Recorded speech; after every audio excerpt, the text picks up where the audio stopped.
Okie dokie. Here we are at Kennedy on our way to London for the new FSiPanel 2020 for Microsoft Flight Simulator training scenario from JFK to London on American Airlines Flight 142, a flight I've flown many times. Takes off around 10 or 11 in the morning, gets over at London at night. We're going to fly it. You can fly this with any of the aircraft on FSiPanel. We're going to use the 777, got a lot of automated features there, and fly the profile as laid out by JP. I want to show you something. This is the training scenario. You can see it's quite lengthy. Even with a European flight plan, it's got everything on there. You guys can read through it. JP's already done an event, 1 hour and 10-minute capsule. I'm going to go over some of the contingencies and everything. I'm going to test the flight, fly it on over. You can see even in the lesson plan, I get the honor of having a YouTube link to my channel, if you wouldn't mind subscribing. This is basically going to teach you, get this, to do not only across the pond, but specifically the VATSIM Cross the Pond Eastbound, which is occurring on October 23rd of this year, 2024. Today is October 7th, so JP got this profile out about 2 weeks prior to give guys a chance, if they wanted to fly using VATSIM procedures, you're able to do that. VATSIM sends you everything you need to know on how to get around, whether it be Kennedy, whatever your flight is. In my case, I had done this Kennedy flight last year. They send you the day, a few days before, when you get your slot awarded, which I actually have to do in a couple of hours. I'm going to try to go Newark or Boston over to London. Nothing exciting. This is all everything to know with JFK. You better read it. Be familiar with it. They give you the en route stuff, and then they also give you the stuff on the other side. This one's for UK, and this has all the London information in it. So they send that all to you. They send you your code share, your SELCAL code share, your SELCAL, and your routing the night before. You have to get they have their own random tracks. We'll talk about all that in the course of the next 8 hours. I haven't decided yet. I may divide this up into 5 videos to break it up, or just timestamp it, let you guys go through it whenever you want. Let's go inside. Let's open up FSiPanel, and I'll show you a couple of things on how this works. You can see that our FSiPanel messages are connected. In order to do that, you do have to be up and have it opened in your Microsoft Flight Simulator up here, right there. Make sure that's open. That's the FSiPanel profile. We're loading the people right now. Matter of fact, we're about half loaded now. Okay, there we go. You can see nothing's going on with the boxes. I'm going to go to training scenario since I've already downloaded it. And there it is, Flight 142. Start training. And let's watch JP do his magic. Downloading the scenario pack. Please stand by. You're going to notice the box is going to get loaded. We do have our route that we have to fly according to FSiPanel. There it is. That's our track. We'll be flying that today. They do have the ability to change a couple of points. You're going to be careful on it. It keeps you on your toes. And that's our flight plan all the way down through track messages and everything. It's in there, but we'll go over all that. No need to worry. Don't be worried. So here they go. You can see JP frantically loading up our airplane. You can see the 5,000's in there, runway heading. 171 is the V2. He's got LNAV, VNAV. I have not. You don't load up any winds, guys. Do not load up any winds. There we go. EFB. Electronic flight bag. Now, he's already got that all in there, so you don't need to load it from SimBrief since he's already done that. Yeah, there we go. Departure, JFK. He's loaded everything for us. Yeah, click here to acknowledge. Hey, this is available 23.3. Let's take a look at what he's done for us. IDENT. There's the database. As I mentioned, today is October 7th. You can see we're in there, positioning it. We put in KJFK. Put that in there. Route. He's got JFK. A route copy that you probably did already. Scores 5, Yankee Transition, Merritt, Hartford, Putnam. That's that. All the way through here, and he's even got the arrival on the other end, Anugra, 1 hotel to 27 left. I'm just making sure he's got everything. I'm not sure if the legs are, you do not update the winds. Looks like he's got his own winds in there. Don't update them. Same thing with your descent winds. We normally update our descent winds, but they're already in there. Really nice. There's our bugs, 171, flaps 5. So we're not going to do our performance, 171, 5,314. Let's go down to our radio panel. We'll check our ATIS. 14 knots. Visibility 10. Cloud view 5,000 feet. He's already set them for us. Scattered 8,000 feet. Temperature 20°.16. Altimeter 3001. Departing runway 31 left. Landing runway 22 left. Advise on initial contact. You have information, Charlie. All right, information, Charlie. This is Kennedy Airport information, Charlie. Wind 270. 14 knots. Visibility 10. Cloud view 5,000 feet. Scattered 8,000 feet. Temperature 20°.16. All right, Altimeter 3001. Departing runway 3. We're going to go to clearance, 3505 right here. Kennedy clearance, American 142 Heavy. Information, Charlie, request clearance to Heathrow. American 142, York here to London Heathrow, runway 31 left. Scores 5 departure, Yankee position as fired. Climber maintain 5,000 feet. Squawk 4215 and departure control on 135.9er. Okay, American 142 Heavy. Cleared to London Heathrow via 13 left, scores 5 departure. Yankee transition is filed. Climb maintain 5,000, Squawk 4215, departure control 135.9er.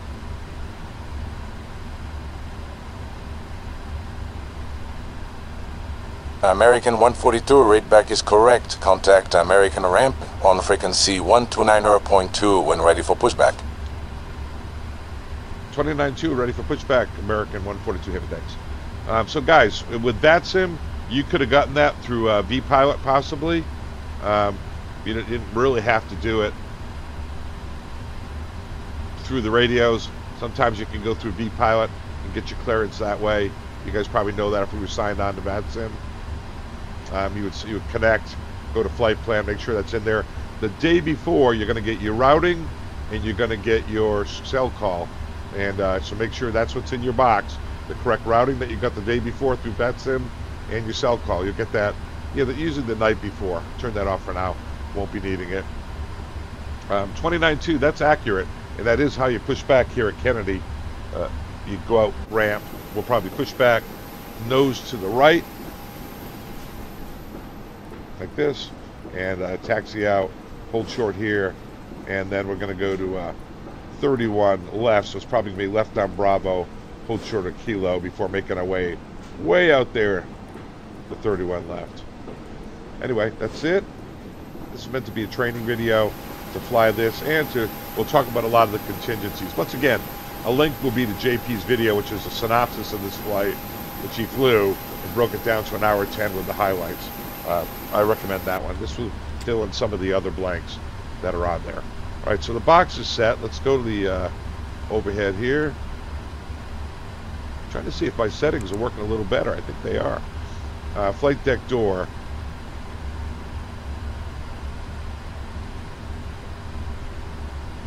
I'm going to try something here.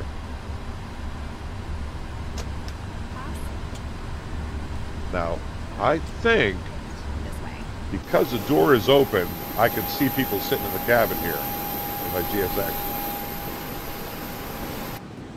Yeah, there you go.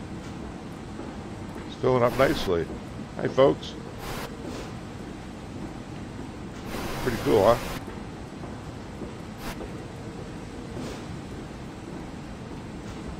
So guys, I'm not going to give you the best immersion, but I am good at doing kind of a stream of consciousness. You'll gain some nuggets from my 40-something years of flying. All right, so they're boarding here. Let's see here. Go back inside. Face forward. Boarding pass, please. And back to the box. Flight deck doors open. MCP. Let's take a look up here. We have got runway heading 5,000. This way, please. 171. Welcome on And if we look at the charts here, we'll get 10-9, 20-9 rather.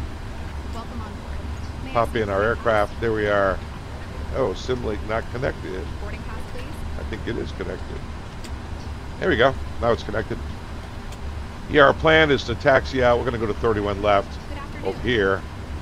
We're going to go out Tango Alpha. So push off nose to the right. Welcome on board. Tango Alpha to Bravo usually. All the way around. And they hold short of Kilo.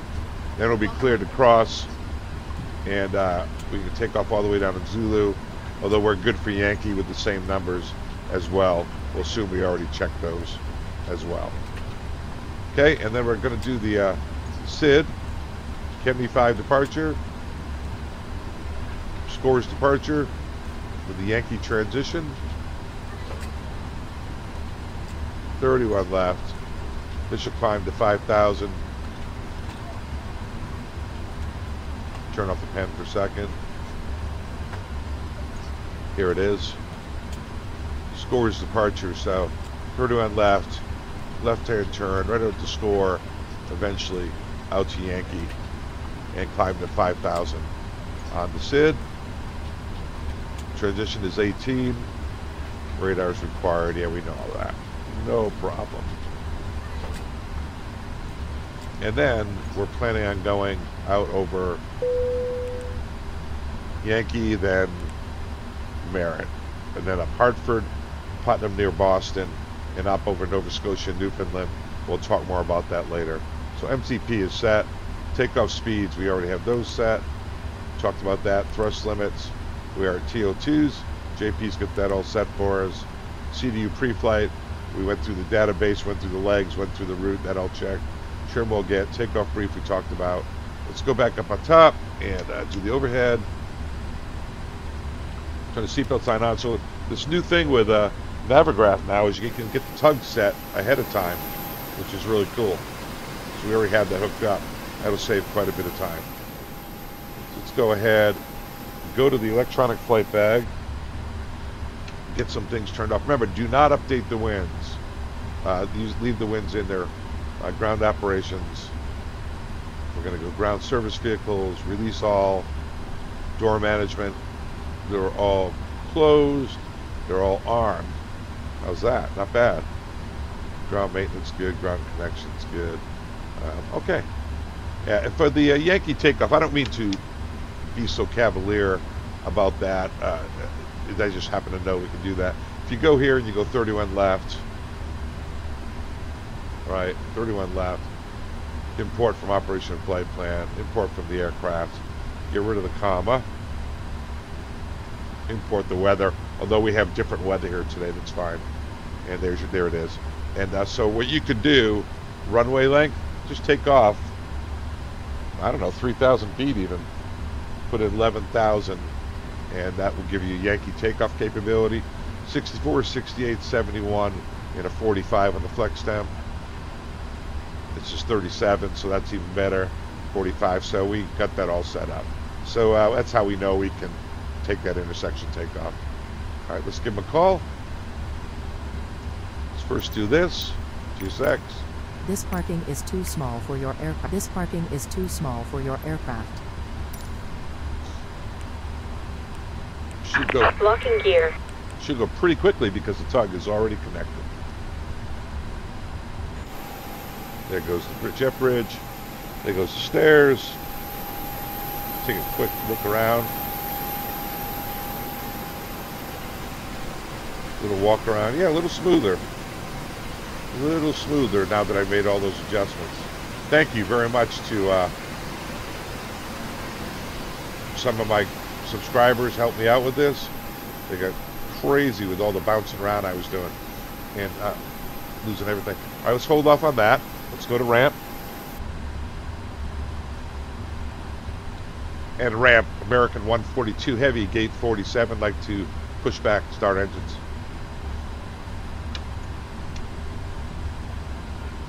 Let's go up here. Fuel pump's on. I think I'm on the wrong brake, guys. And we'll turn on the D's. This, I think I need to go to 29 too. They're on. Beacons on. Let's go here. Let's go to the radio panel. Yep, wrong brake. 29 too. Kennedy ramp, American 142 Heavy, gate 47 to push back. American 142 ramp morning, clear to push and start, Tango Alpha exit, and report ready to taxi. All engines Clear to clear. push and start, Start Tango at Alpha will. exit, we'll call ready to taxi, American 142 Heavy. So guys, if you come VATSIM out of Kennedy, I don't think you're going to, I'm not sure that's an option.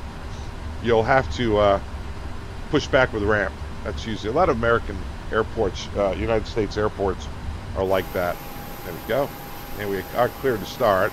Nose is going to go to the right. Let's go back to the overhead. All right, starting number R. Come down here. Let the FO handle it. You and I will go outside. We earned it, right?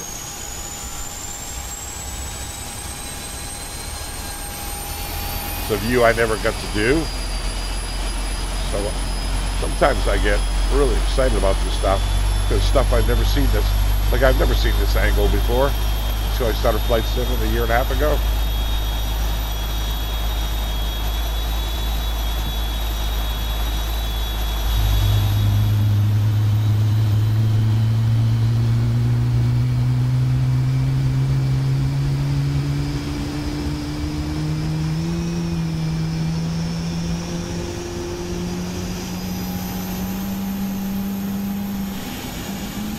All right, good enough.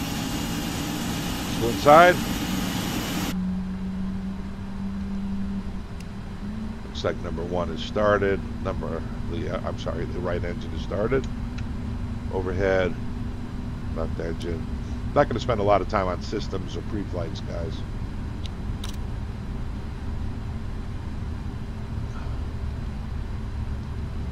No anti-ice necessary. And what we didn't do, we didn't set the squawk yet, 4215. Set that while the FO starts the engines. 4215. Set parking brakes. Waiting your confirmations for a good engine start.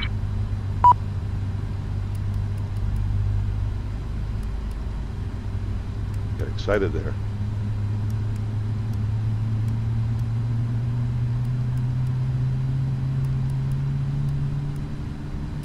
Two, one. Sorry I had to see that, guys. Jeez. Let's go here. See ya. Cockpit to ground. We have a good engine start. You can disconnect. Unlocking gear. Okay, checklist. And that's not necessary. Recall. No messages. Overhead. Shut down the APU. At the start, looks good. Everything's where it's supposed to be. Everything's good there. Beautiful. We'll go on map there. All right. Recall is done.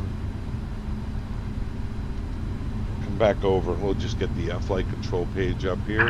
Tow truck disconnected. Bypass pin removed. And flaps 5, please. Left is clear. Right is clear. Set the squawk, the trim at 4.5. Man, we got to set it right here. It's actually 4.5 on the box. Very unusual. Pick up the tops. Usually 6 seconds stop to stop is fine. From the rudders. And we usually say bottoms are clear, tops are clear. That's what we do. And there they are out there. At the engine. Let's do the lower overhead here. Flash our taxi light. Leave it on. Yep, there we go.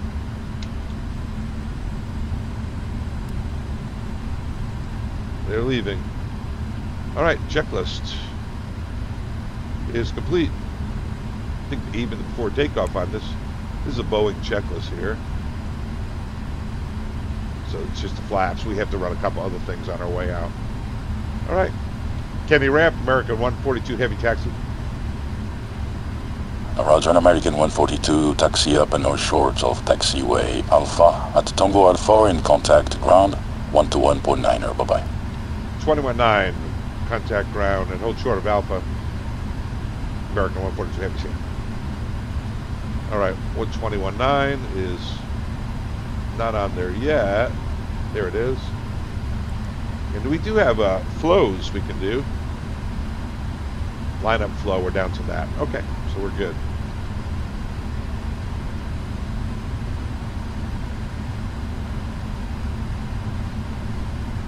Pretty cool, huh?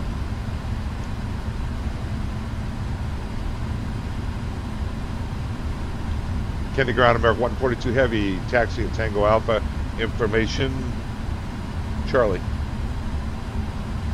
American 142 Heavy, Kennedy Ground below. Turn left on Bravo and hold short of Kilo. Left on Bravo, hold short of Kilo. American 142 Heavy. Morning. All right, guys, clear left and right. Left on Bravo, short of Kilo.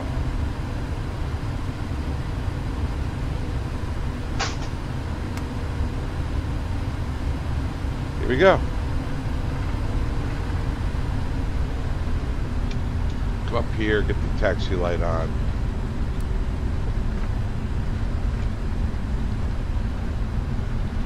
Left Bravo, short of Kilo. Yes, JP, this whole thing. So guys, you're practicing for VATSIM. Like, the key is you sign up early, you express interest, sign up about a month in advance.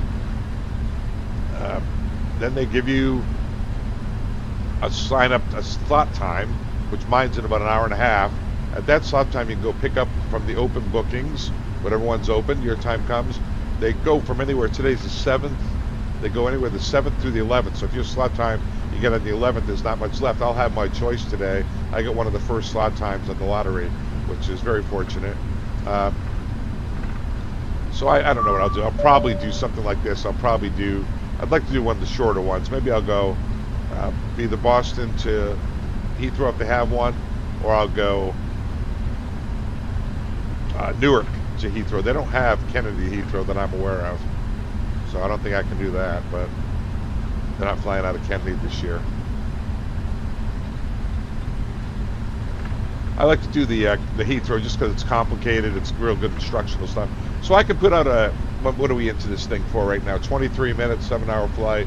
I can do a 7-hour video, one with timestamps, or break it up into 3. JP's already done the concise one with just an hour 10 for everything. So I did a great job with it. Obviously, it's his program. So I'll probably do just one continuous one with timestamps. I'll obviously get up a few times. I've got my co-pilot ready to go over here to show you that. But it's a lot in VATSIM. If you're going to leave your station, you need to call up and get permission. A little bit about getting ready. So you're going to go out there and do this cross the pond, and your slot time, you're going to have a slot time. Let's say your takeoff time is at, right now it's 12:13 Zoo. Your takeoff time's at 12:30 Zulu. You really need to be calling for your clearance at 12 o'clock. In the cockpit an hour prior, probably 11:30. Calling for your clearance at, if it's 12:30 takeoff, 12:05. And be ready to go. And you can call for pushback and try to get off early. Let them make that decision. They may hold you to your slot time, or they may let you go early. Depends, but do not be late. Do not be late. It's all predicated on timing. They're going across the North Atlantic, everything. If you don't have a slot time, you didn't get one, you can still fly in the cross the pond. You can sign on to a V-Pilot and be ready to go and get in there. Just the only problem is you don't get priority. So they'll try to squeeze you in. They're really good about it, but they don't do it. So express interest on the VATSIM Cross the Pond site. You get a slot, sign up time to do your booking. between the 7th and the 11th in this case. Today's the 7th. I'll do mine in a couple hours, go on there, what's left. By the time you get to the 11th, there's not much left. Occasionally, they will come up with extra slot times. So they'll come in and say, wow, we have 2,500 guys. So instead of having 1,900 slots, they'll add an extra 600, and you'll get to do some other things. They will come up with that. They try to do that. So it's very controller limited. You know, they've got to be able to staff it. If you get a chance to donate to VATSIM, I do it every year. I would do it if I were you. It's a very worthy all-volunteer organization. Obviously, money is an issue. Anyway. So you get this long flight. If you want to get up and take a bathroom break, you can do it. You're probably not going to be able to do it until you're at cruise after a position report or after a SELCAL check, which JP talked about and we'll talk about. We will, JP promised, I'll talk about some of the contingencies, which is SLOP, standard lateral offset procedure, weather deviations, medical diversions, engine out procedures, the SELCAL checks. We're going to get it on VHF. JP has it set up. How to get your oceanic clearance, things like that. A little different going westbound than eastbound. Going eastbound, you typically can get your oceanic clearance an hour and a half prior to coast out. But in this case, it's 30 minutes with VATSIM usually. Other interesting thing is if you're taking off out of Kennedy and you're not using the North Atlantic track system, let's say your route is Philadelphia to Qatar, and maybe a bad example, they may send you right across the North Atlantic. Therefore, your clearance actually for oceanic is at the gate. You get your assigned route. All they want to know is your Mach and your altitude. That's if you're not on the North Atlantic system. When you put in your expressing of interest, be careful about the altitude you put in. Like, don't put in 380 if you're flying a aircraft that's only going to be capable of 340. Better to be a little lower and ask for more. And I didn't do it today because it's not a real VATSIM event, but make sure you put on at least an hour of hold on there. So in this case, a big airplane like this, that's probably an extra 20,000 pounds. Put in an extra 20,000 pounds of fuel on board. Here we are.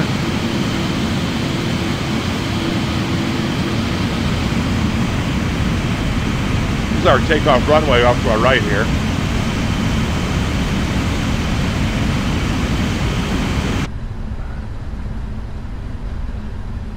We're going to go up, hold short of 4 up here, which is a kilo, and then they'll clear us on Juliet cross. We might get the Yankee takeoff. You never know with FSiPanel. FSiPanel. So you got things like Beyond ATC, Say Intentions. They're great for practicing your radio calls. FSiPanel is more scenario-based and training-based. You can do multiple approaches. It's like being in the simulator. JP, having been a simulator instructor, has it patterned after that, so I think it's a fantastic training aid. If you want to practice landings, for instance in this airplane, you can take a snapshot at 3 miles, land, put yourself back and get in 6 landings in the time that would have taken you to do 1. Let's hold short a kilo up here. That's it right up here.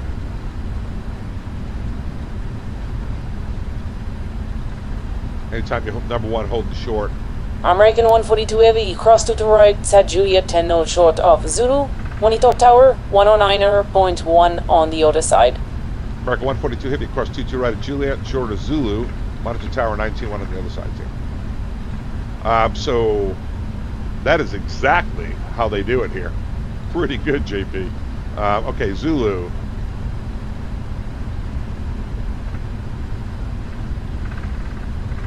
Is way down here. Okay.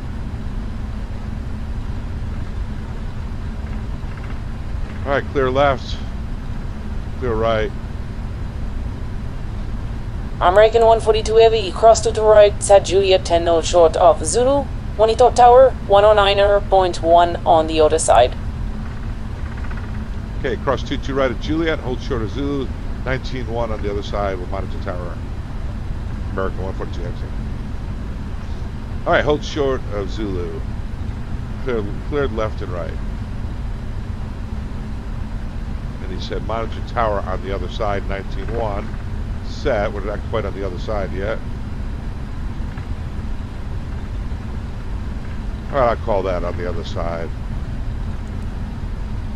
Monitor tower. American 142 Heavy Tower. Yankee. Can you accept an intersection takeoff from Yankee? Affirmative. We can take Yankee, American 142 Heavy. Thank you, American 142 Heavy. Line up and wait, turn away 31 left at intersection Yankee. Line up and wait, 31 left, intersection Yankee, American 142 Heavy. Okay. Hopefully the flight attendant's ready. We get that ready for departure message already. So we'll give this. Flight attendants prepare for takeoff, please. I'd have the FB call back if we had one and make sure that they were ready back there. It's kind of short notice. Let's do the lineup flow. Let me get this moved over here first. Lineup landing lights on. Just putting on the landing lights for me. Remember, going to be a nav takeoff. We have to come back in. There's an engine out procedure, but it pretty much just maintain VFR in this daylight. The idea is not to hit the Freedom Tower down there. And it pretty much follows the ground track we'll be doing. But it would pop up on the FMC. You just activate it if you lost an engine. Let's not do that.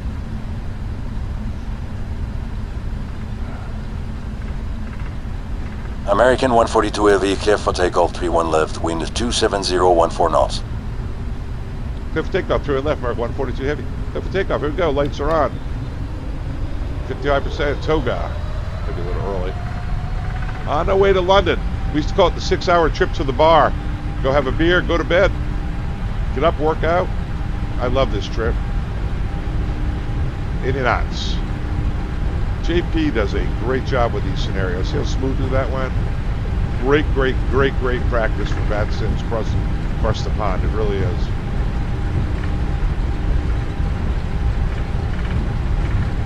V1. And rotate. Nice and smooth.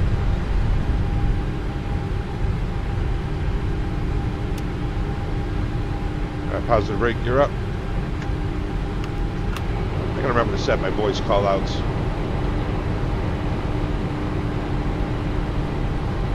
All right. Pilot's on. We're in nav, LNAV. Head up over the scores. Here we go. Clear left. It's 1,500 feet. Flaps 1. Down here.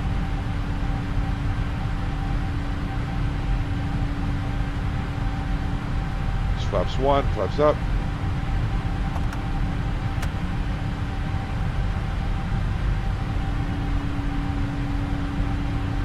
Have takeoff checklist. Have takeoff select checklist. Let's do it. We are on our way to London. See how smoothly that went? Now, typically in here, they'll give you a heading, like out to the east when you get up a... American 142 Heavy, contact Kennedy departure 135.9. 35.9, American 142 Heavy. That's exactly how they do it. Looking for 35.9, there it is. Thank you, FO. Kennedy departure, American 142 Heavies out of 3,000 for 5,000. American 142 Heavy, morning. We're contact, climb and maintain 5,000 feet. Morning up to 5,000, American 142 Heavy. All right, exactly as it's done. That's exactly how they do it on Kennedy. Now we don't have a clearance after scores, after Yankee, so we're going to level off at 5, and we would typically get a heading sometime before Yankee. Usually, like I said, out to the east, northeast, depending on the traffic. This is very typical.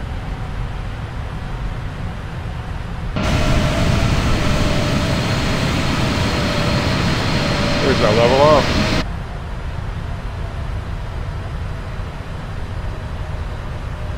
Beautiful.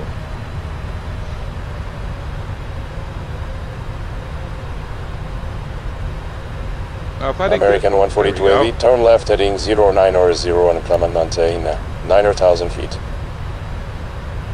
Left 090 up to 9,000 feet, American 142 Heavy. All right, let's go 090.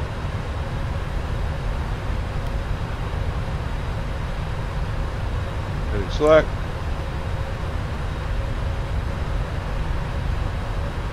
Nine 1,000 feet.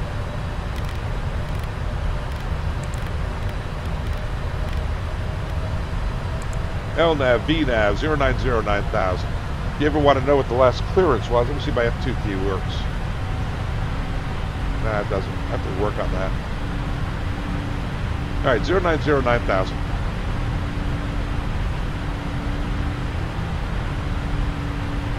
Yeah, you can assign a key to say again. Mine didn't work just then. I don't know what I did wrong. Very typical. So part of the problem with being an airline pilot is by the time you get in, you've gotten up, it takes you 3 hours to get to the airport, hour to flight plan. You've been on the road for 4 or 5 hours by the time you get in the cockpit. So you may only have a 10-hour flight, but really you're looking at a 16-hour day, and you're tired. Even on this London, a lot of times we did it with two-person crew, and that two-person crew, that's a lot. You didn't get a break, just like today. No breaks today. I'm glad I'm getting this in. I was kind of thinking I might not be able to get this in today, but I wanted to do the review of this project. Like I said, I'll timestamp the thing, guys. It's 8 for 9. We'll just head over to London. This is a fantastic way. American 142 Heavy, turn left to direct Merit. Climb maintain 1,000 feet. Left direct Merit and up to 1,000 feet for American 142 Heavy. Here's Merit. How's that look? Looks good. Execute and LNAV. Go to the altitude. Put in 1,000.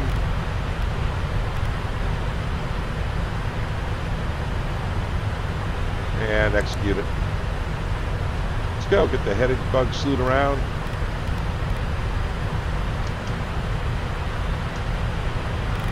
I just like to try to keep the heading. All right, so now we're LNAV, VNAV. We'll probably stay in LNAV, VNAV all the way to London. Fantastic. I hate to keep saying that, guys, but I get excited about this stuff. I'm going to get the lights turned up for the long flight. It's going to get dark later on.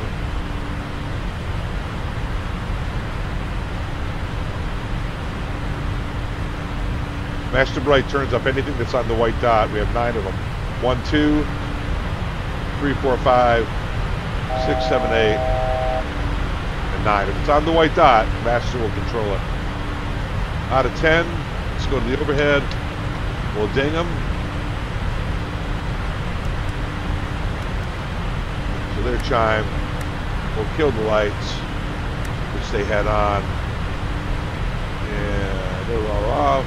Looks good. Our takeoff check's complete. Climb check. Just got to do altimeters out of transition. 10 for 11. Accelerating the climb. Take a look at the box here. We're landing at 46. 146 Zulu. And the present time is 1951. Let's call it 20, yeah, about a, oh, let's see, 24, 5, 56, well, 5 hours and 20 minutes. Level at 11, it's exactly what they do with you. American 142 Heavy, contact New York Center, 133.5, safe flight. 133.5 for American 142 Heavy, sir. 133.5. There it is.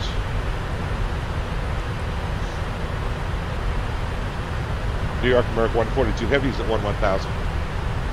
That's the American 142, clear to direct Potsdam VOR. Plan and maintain flight level 230.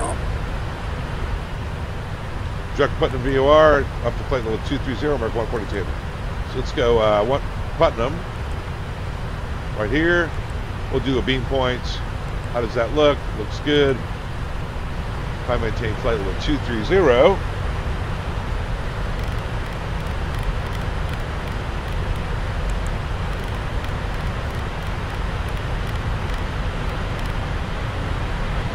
All right, 230. Climbing on up. Get the heading slewed around.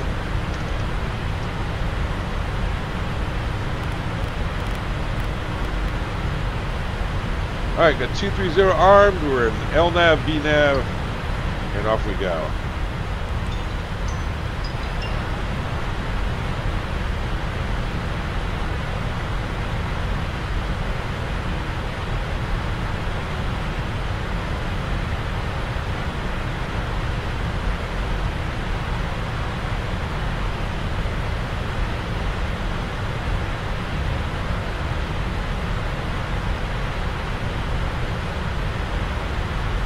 Got the Volanta going here.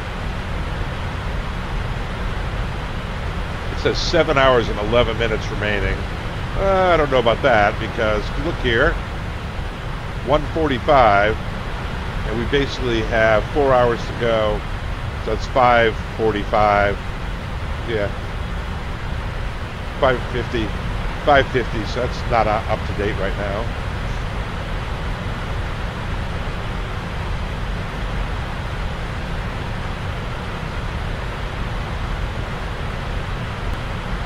Right back. I gotta pause this for just a second. Okay, American 142. Climb maintain flight level 270, Boston on 35.0. So yeah.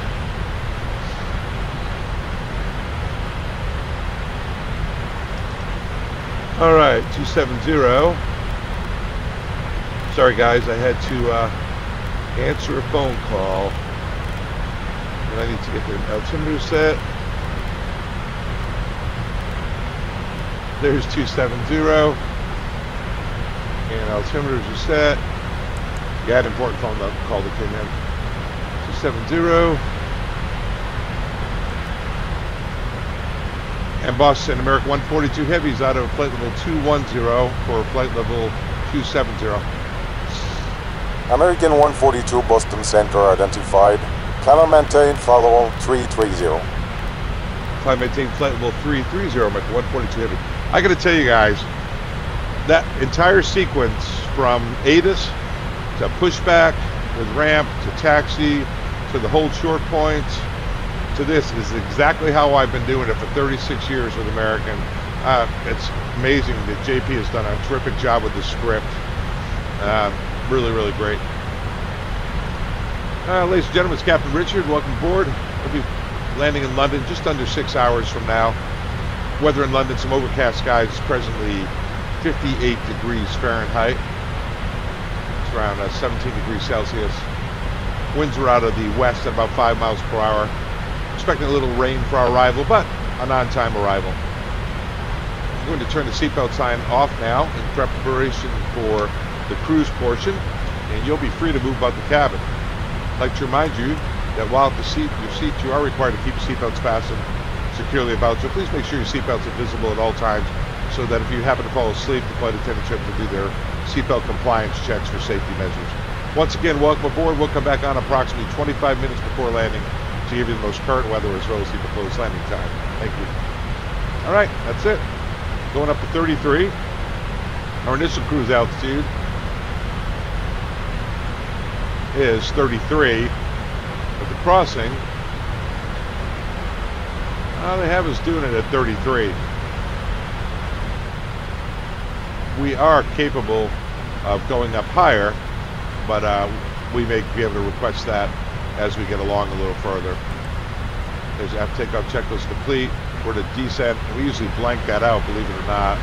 We fly with this in blank in case anything pops up. And if your system goes bad, it'll pop up on there. Yeah, so everything we just did, all that stuff we just did, whether you're taking off out of St. Martin or Kennedy, the procedures, you'll get a packet with the procedures for Kennedy. It's all right there, everything we just did. Just how you're going to operate, taxi diagrams, call signs, ramp frequencies, all that stuff you'll get. You'll get the cross the pond information, how to do it, how to come across. VATSIM will offer you lots of literature you can look at and videos you can look at, but nobody, and I mean nobody, offers this, which is a start to finish VATSIM instructional on how to get across the North Atlantic and how to do it with VATSIM and Cross the Pond. Pretty cool. There it is, FSiPanel. This program, if you haven't bought it yet, I love this thing. I don't have any interest in it, guys, other than I really respect the guy who runs it. I don't have any financial interest. You set up options. You can do set yourself up on final, downwind, base. It works fantastic. You just have to have your engines running on the runway. Put yourself anywhere. You can even, if you wanted, couple that with Beyond ATC. You could do it. And if you coupled it with Beyond ATC on not the scenarios, but the pattern work, you can get a tower control and approach control if you wanted. We're not going to do that either. That's Beyond ATC. So we're not going to fly. But it can do it. And that's really cool too. And so training, you got training scenarios, which we talked about. Scenarios are up here, open scenario manager. They get all sorts of scenarios. You'll notice that the levels of difficulties are here. Level 1, 2. I've done pretty much all of them by now. This says it's a level 2 out of 5, level 2 out of 4. Some of these you can see are 4s with go around, missed approaches, runway changes, all sorts of problems. And I have the honor, created by JP. JP gave me this, created by Father Time. I did write up a script for this. I wrote him up a script, but it's not the talent end of it, not at all. It was JP that did the whole thing, but I wrote him up the way things work, and man, I don't know how he does it, but he sure did. Anyway, you can do voice and text on the messages like we have. You can do a say again button, which I've got mine under the hostage stick, and I'm not sure it's working right now. You can do cockpit close, set that up. After landing close, all sorts of things you can do. But anyway, I just thought I'd show you that stuff.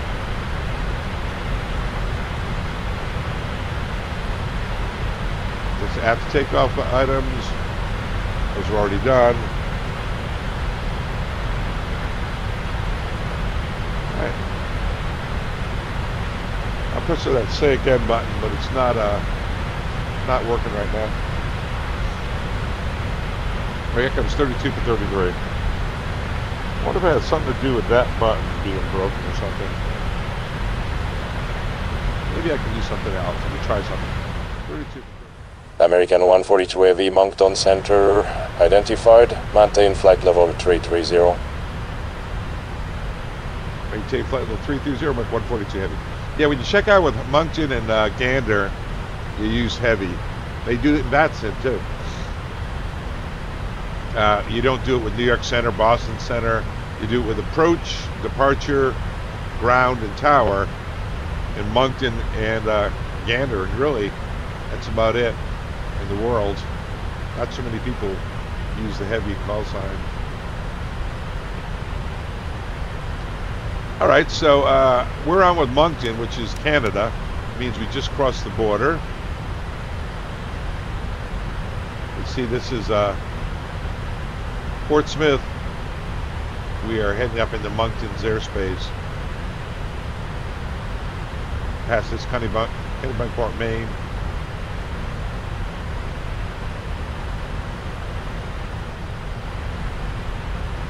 And we'll have her up to Volanta.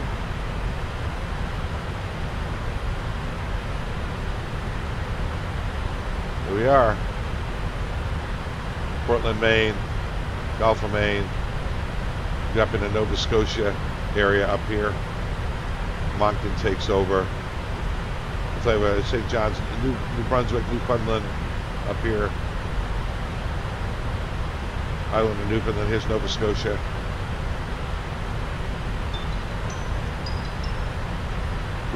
Past south of Greenland, south of Iceland. Moving over Ireland, across the Irish Sea. We started our descent and approach into London. Right now they're saying 5 hours and 30 minutes. It says 1:48. That's 3 hours and 45 minutes for like 5.5 hours to go. So it's kind of catching up. 5.5 is right there, 5.5. So that's right now, right on. All right, so far everything's worked great by JP. We got our, our ground, our ramp, our tower, our departure, New York Center, Boston Center, Moncton now. Next thing we'd be thinking about is our clearance. Now, in the real world, Rickle is our coast out point. Rickle, we're going to be at 2147. So that's 2147, 1 hour and 27 minutes from now. We would go, typically, because we're in an hour and a half, we would go to the comm page right here. And we go flight information, oceanic clearance. We put in Rickle.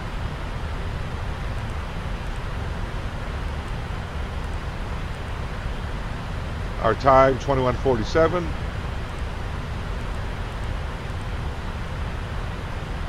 ATC facility. Gander.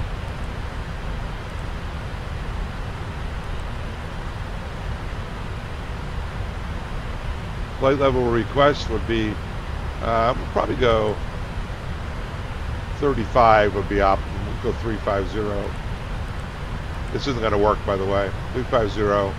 And our Mach, 83 is good.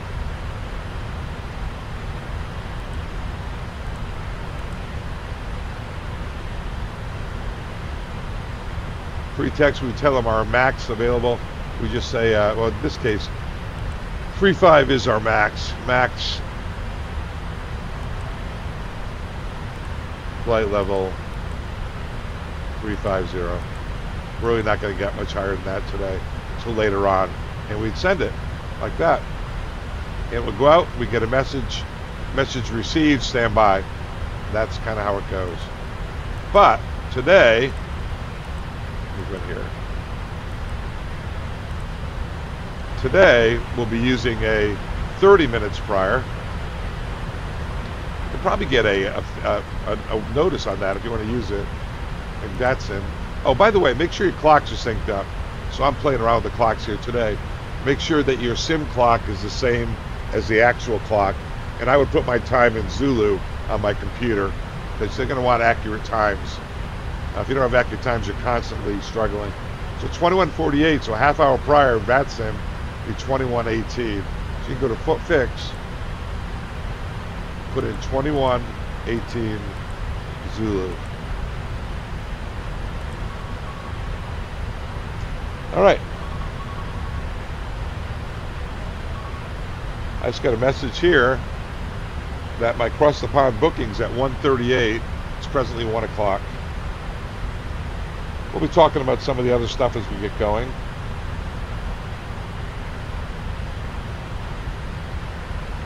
Anyway, that's that.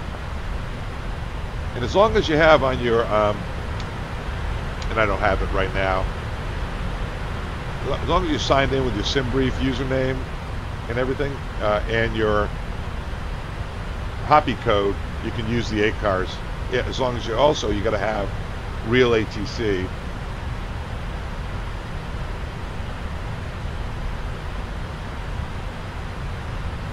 Real ACARs, I'm sorry. Real ACARs in. And the real ACARs, you'll be sometimes in the VATSIM events, they're not too good about it because it's just too busy. You would start that and make sure you would have in all your general settings with your Hoppy login code and your other stuff. Right. All right, guys, I'm going to pause this. American 142, contact Moncton Center, 132.75. 13275 for American 142. 13275.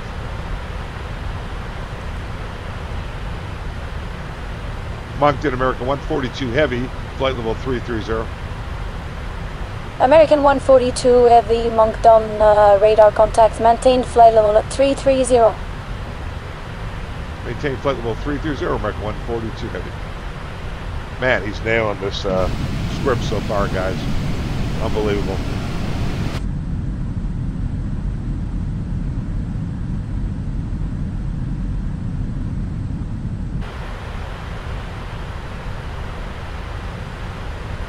I don't think you can see the people when you're in cruise. The cockpit door has to be... Oh, I don't think I ever closed the cockpit door, did I? It's always something. No, I didn't, so maybe I can see the people. Hang on a second. Let me get my drone hooked up.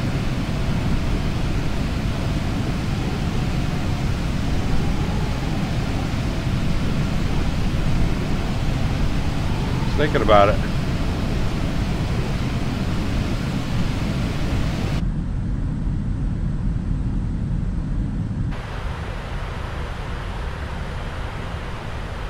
I don't know if I can use this.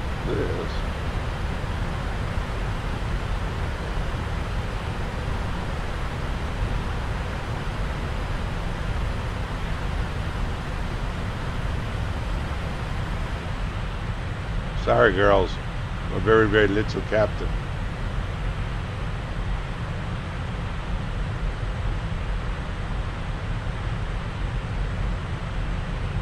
Sneaking up on these guys. Yeah, there we go.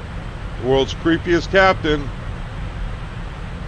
The world's creepiest captain. Go back further.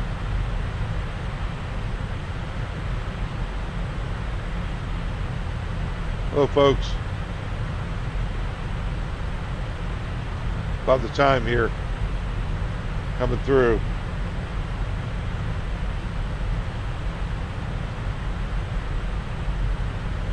I can see why I retired. Look at all the curtains closed in the different cabins.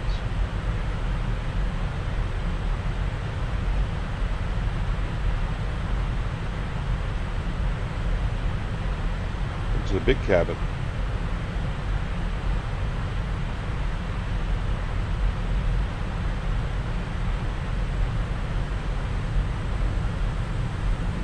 Keepers grow. It's a lot of cabins.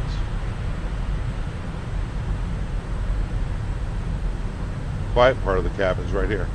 Hi guys. You guys need anything? Can I get you a drink or something? I don't know why I did that. It's kind of crazy, huh? Hey, I have an idea. Why don't I, when I do my booking, bring you guys along for the ride? That's what I'll do. Hang on, I'll pause this. I'm not gonna do that. So, my booking is at 1:48 or something. You can see, let me see, you can put in departure if you want. Let's say I want to go to JFK, but it's not in here. That's all they're officing. Halifax, Winnipeg, Toronto. Bradley's right near me. I could do Bradley, 777 Bradley flight. Let's take a look at those. Arrival, London Heathrow. Those slots. Where can I go for Bradley? Copenhagen. That'd be kind of cool. Or Paris. Why don't we look at, how about out of Boston? To London. There it is. Essentially this flight we could do out of Newark. Newark. To London. There they are. I want to go on the early side. This would be 7 o'clock in the morning. That's what I want. How about out of Boston?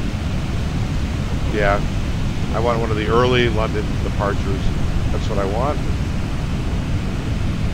There's Barbados flown in there a bunch of times. Wonder where they go to. London, Amsterdam, Copenhagen. Very cool.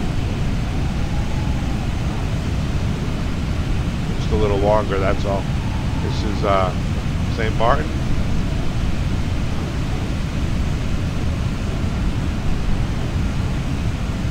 Sheila Munich, Charles de Gaulle. Very cool.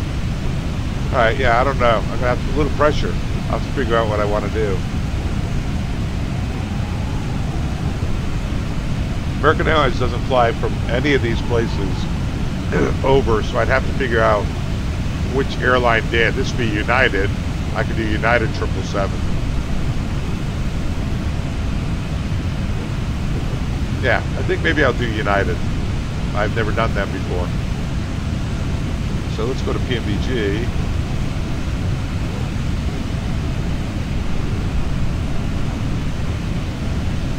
Operations Center. Do I have them installed?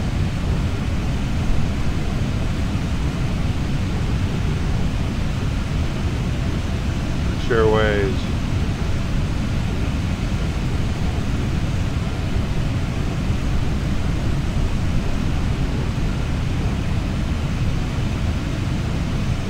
United. That's installed. Now to United flight. I'll go Newark to London. That's what I'll do. Anyway, that's our booking. So I got my booking eligibility. And then let me see if I can show you the message I get when I get my, the night before, I get my SELCAL on it. Let me see if I can find that for you. Hang on. All right, here it is. So this was my Cross the Pond flight from JFK to London last year. And I got this the morning of the event. My Cross the Pond booking has been updated. That's the route I would have to put in. So I'd copy this down, print it out, track Juliet. And remember, they have their own track. It's not the track message of the day. And it's your oceanic route, flight level, and your SELCAL, which you put in on your V-Pilot SELCAL. It's not the one on the aircraft, it's that one.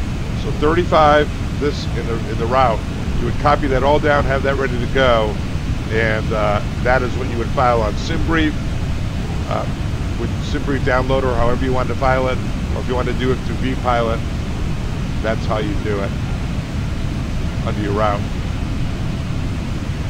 Anyway, that's cool. All right.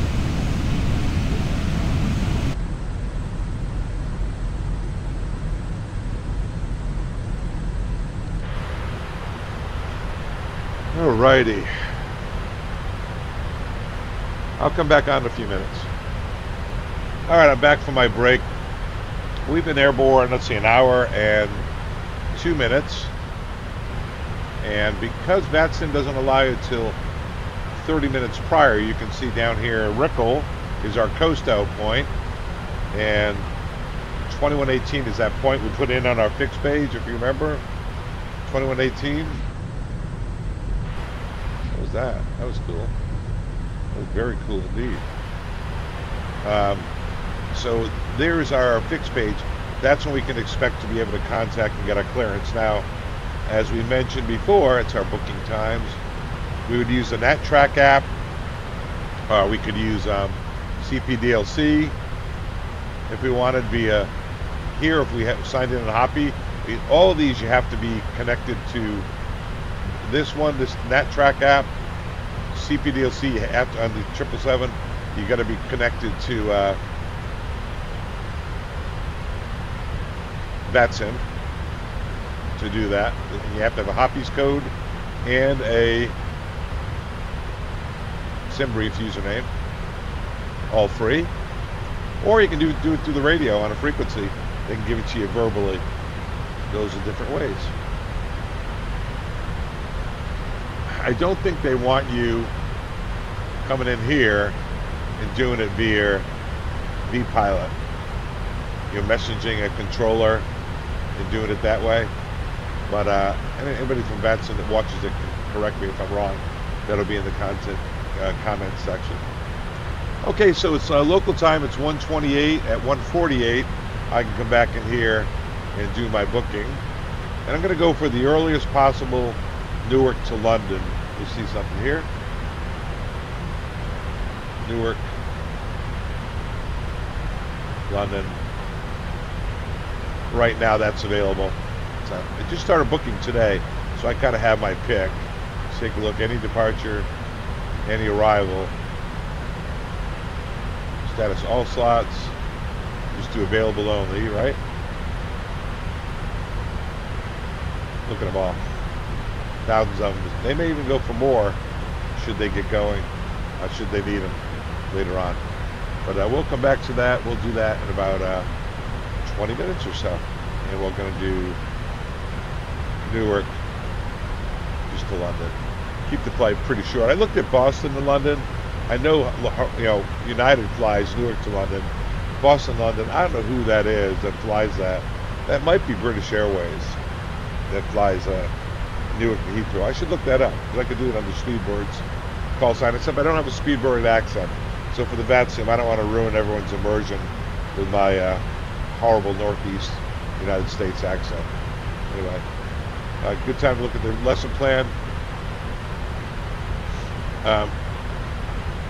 They do say that on the Oceanic Ops, they even say how to do the SLOP, the Squawk, Oceanic contingencies. Got some information there. Lots to read along the way on how to do it.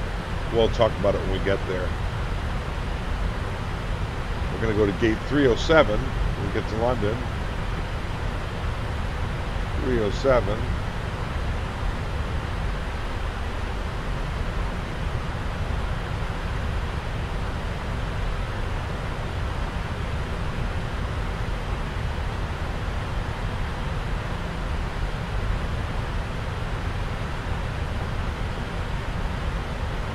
Not that one. Is that Terminal 5? How about if we go to London? Taxi.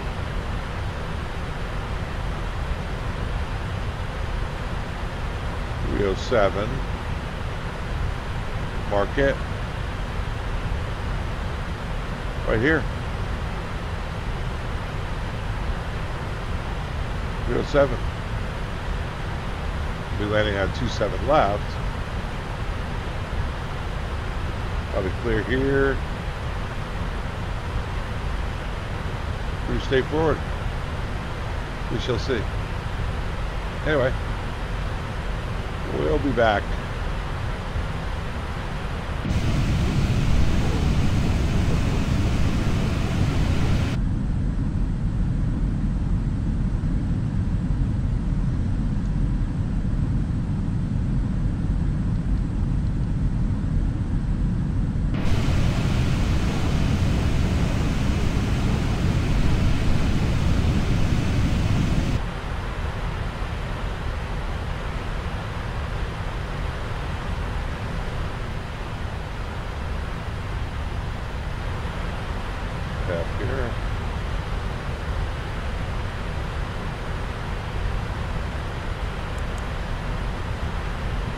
Fuel check.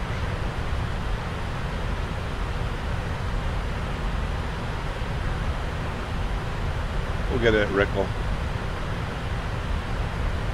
About 180 miles to the coast out point, the clearance point. So that's about 25 minutes, 24 minutes. We're 2118. Look at that. 25 minutes. We'll be getting our clearance. But that should be with Gander, so probably go to the Gander Center soon. Alright, I'll be back. And C133.9er. Okay, Gander on 33.9 from American 142 headings here. Alright guys, so I was gone for about 20 minutes and we're back. Now we're going over to Gander, which is right on schedule. Don't know what that came up as. Here.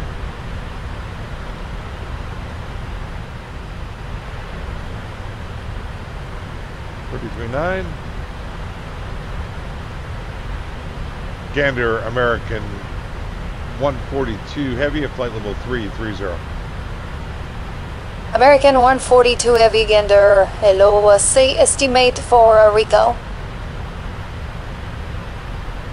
American 142 Heavy estimating recall 2155.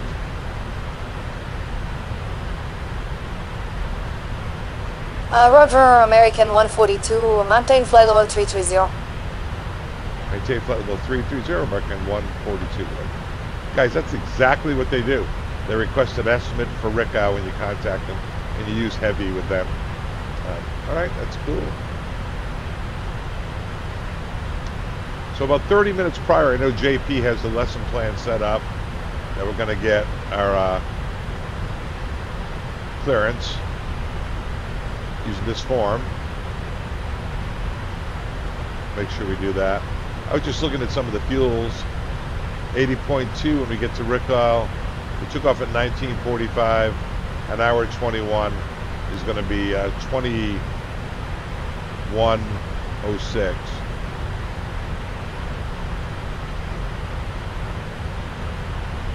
What do we just tell them? Sorry, it's hard to write with this thing.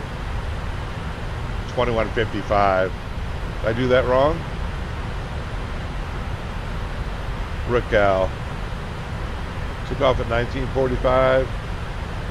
You've got a 2:13. Yeah, so that's 21:58. 21:58. 58. Nice, huh? 21:58. Get rid of some of that for you. 21:58 and 80.2, and we're going to be 21:55. So 3 minutes early.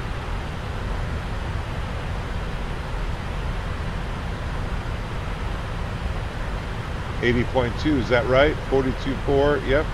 Our block fuel is 122.6. We're going to be way ahead on the fuel.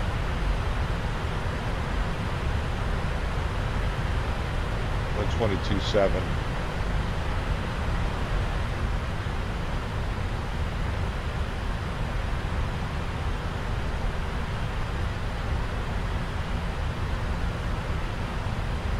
$22.7. Yeah. All right, we're going to be way up on the gas. That's good. Something I did wrong, guys, is I did not, if this were a VATSIM event, I didn't put on extra. I should have put on extra fuel. By about an extra hour.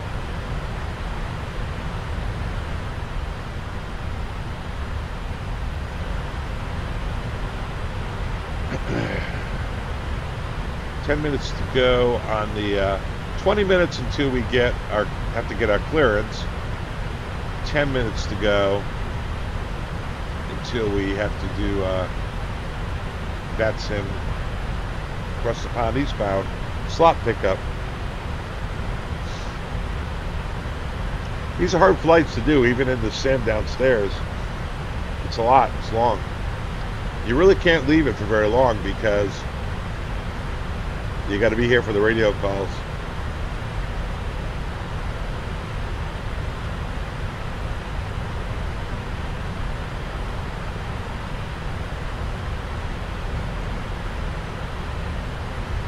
I'll be back.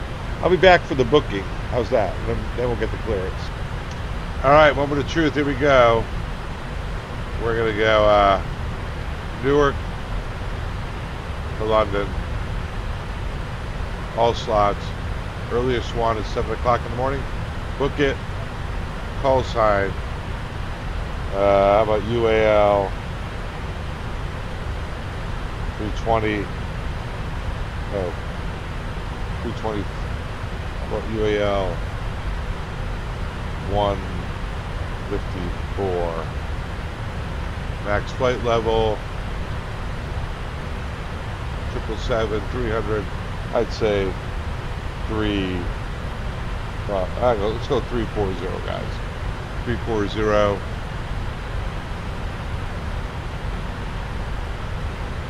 UAL 154. All right.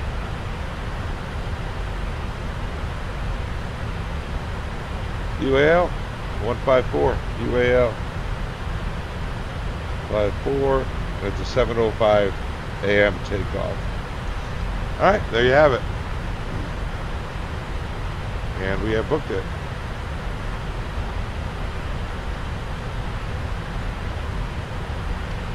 And now we're going to get our clearance here shortly.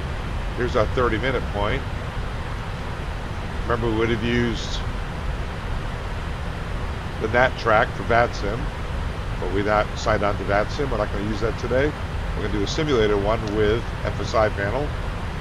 We're going to be there at 18, so that's in 4 minutes. We should get a message in 4 minutes. Now, normally we would have had a clearance by now. When we get to Rickle, they're going to send us over from Gander Center, which we're on now, to Gander Oceanic. With Gander Oceanic, that's usually an HF frequency, and they're going to have you do a SELCAL check. Remember, you'll get your SELCAL off of your clearance from VATSIM, and when you do your flight plan in here, you'll put your SELCAL in there, mode C. You put your SELCAL in there. Look at that. Flight plan, and you can actually file it here. Is that pretty cool? But anyway, we'll wait for JP to send us a message, and he should be doing it at the 30-minute point, telling us to request your clearance with Gander Oceanic. You usually just take the initiative all by your lonesome. We have about 3 minutes to go. All right, and after I did the booking, it said your booking from Newark to Heathrow has been confirmed. You'll need to return between October 13th and 16th. Remember, the event's on the 19th. Today is the 7th. To confirm your slot. Failed to do so, result of being released back into the pool. Stay tuned for routing information closer to the event. You get your routing and your Squawk. And there's my confirmed booking, United 154, Newark to Heathrow. I'll fly it in United colors. And that's it. We'll come back in here, and we'll confirm our booking between the 13th and the 19th. Okay. So you can see we're right at the 30-minute point. It says you are about 30 minutes from your entry point, Rickle. You should now get your Oceanic clearance. Check FSiPanel Oceanic clearance form in a few seconds. Click Pay to acknowledge. How cool is this? Now, we would do it through the box, like I told you before, in real life. And if you have relay cars going, your Hoppy code and your SimBrief code, you could do it through the, if you're a 777 guy, do it right through your flight information page. Oceanic clearance, fill this all out, and send it.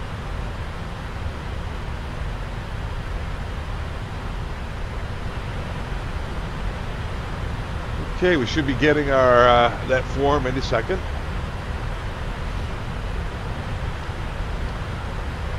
Last year, I did it twice. I did Kennedy to London in the fall, and then Vienna to Chicago in the spring, in April. And both times I got it through the NatTrack app. I didn't have the Hoppy set up, or the Hoppy, the relay cars set up at all. Didn't have that. So if it didn't work with the NatTrack website, my next thing would have been to call them on the radio for clearance. And they would have given it to me. Remember, really important, the NatTracks are not the ones that are on the message. They're the ones that are their own specific NatTracks for the VATSIM event, independent of the NatTracks on your flight plan that you got from SimBrief. SimBrief isn't going to know it. Now, whether or not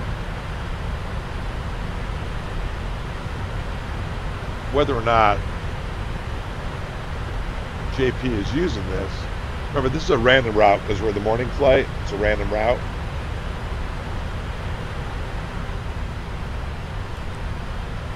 Rickle 5350, 5640.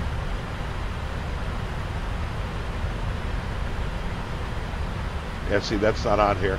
So these are artificial routes, but this is from SimBrief. Those are the actual track message. When you get your artificial one from SimBrief that day, if they ask you a track message indicator, it's right here. It's really important, right there.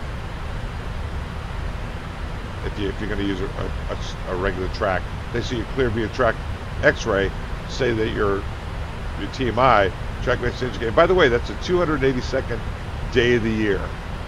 So out of 365, that's 282nd. Little known fact. And you'll have your own nat track sheet from VATSIM for that day.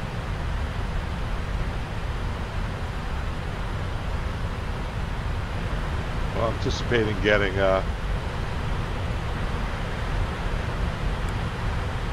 my clearance form. Here it is. Just came up. All right, guys, here we go. Enter call sign. Just like that track sheet, it's going to be AAL 142. Don't think you put a space in there. Enter destination. EGLL. Requested flight level 350. Maximum flight level 350. I'll make sure of that, guys.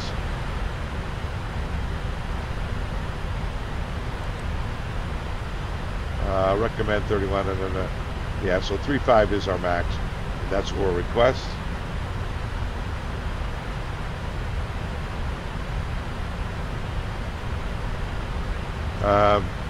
Requested a random route. Nope, that's not it. So what we need to do is go to our flight plan. This is really cool. Watch this. Go to our flight plan. You go to the lesson plan if you want.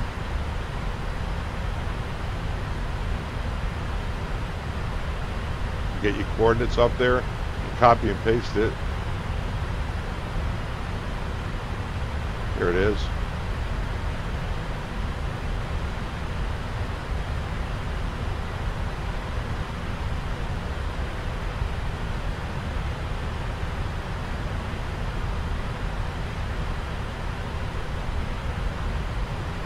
There it is.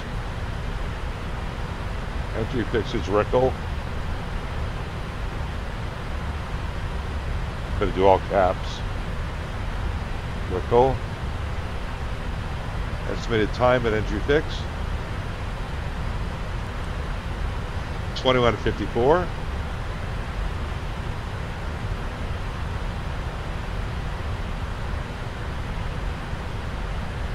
No message. That's it. Question mark. 0.84. Let's go 84.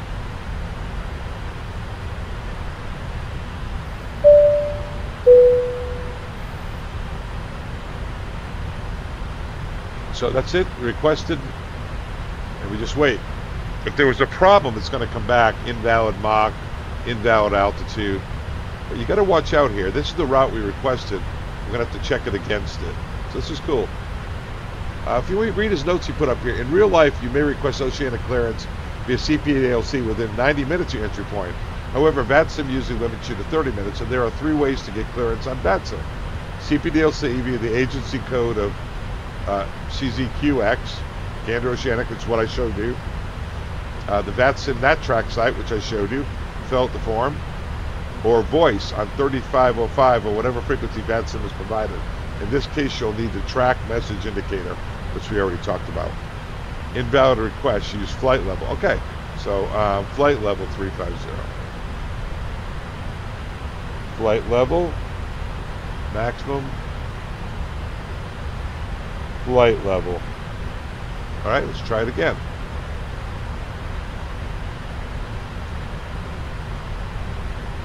I don't know if they're going to like that Mach either. Let's see if they like the Mach.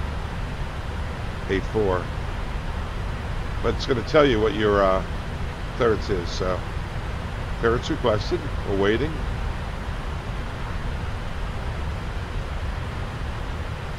It's cool. Very cool, JP.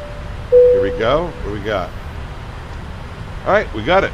Now, you definitely want to copy this down or print it out. I would take it maybe and highlight it, copy it, maybe open up a Word product, blank document,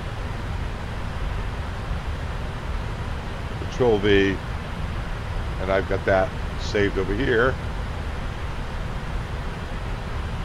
And we want to check that against our planned route. So our plan route, there it is. We haven't accepted it yet. Typically they do like you to accept it first. Alright, clear to Rickle, 5350, 5640, 5630, 5620.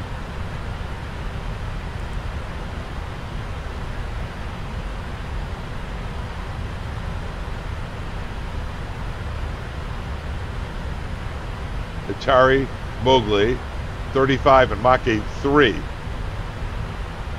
Alright, 35 Mach 8.3. Before I even forget about it, guys, and I would I usually have to accept this, and we accept it. Looks good. It's all done. I would go 35 Mach 8.3. So I'm going to put in the right now VNav cruise Mach 8.3.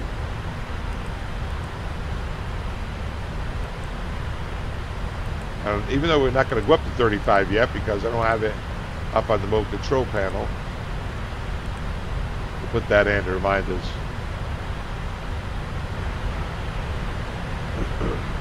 That's it. So what do I do? I've got my route. Whoop, that's the wrong one.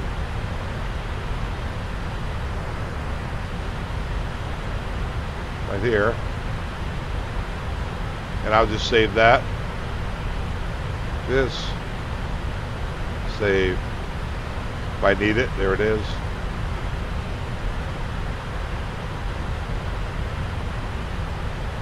And we're off.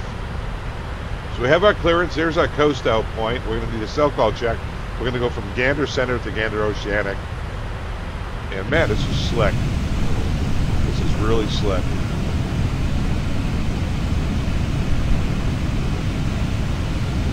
Sailing off into night.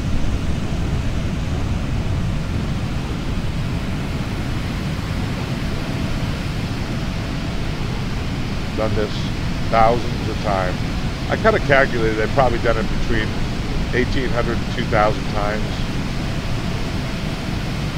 Crossings.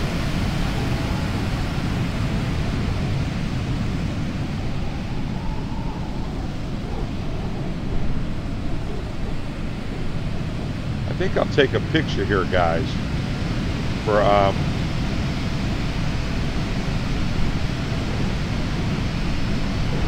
snapshot for my cover sheet.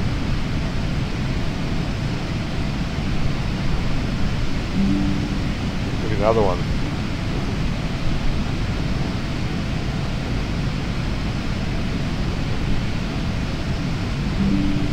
Yeah, we use that on my cover sheet. Very cool. Everyone's asleep back there, huh?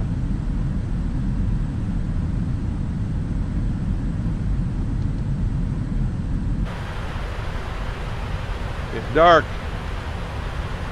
Typically we turn on the lights in the cockpit. Turn the dome light up.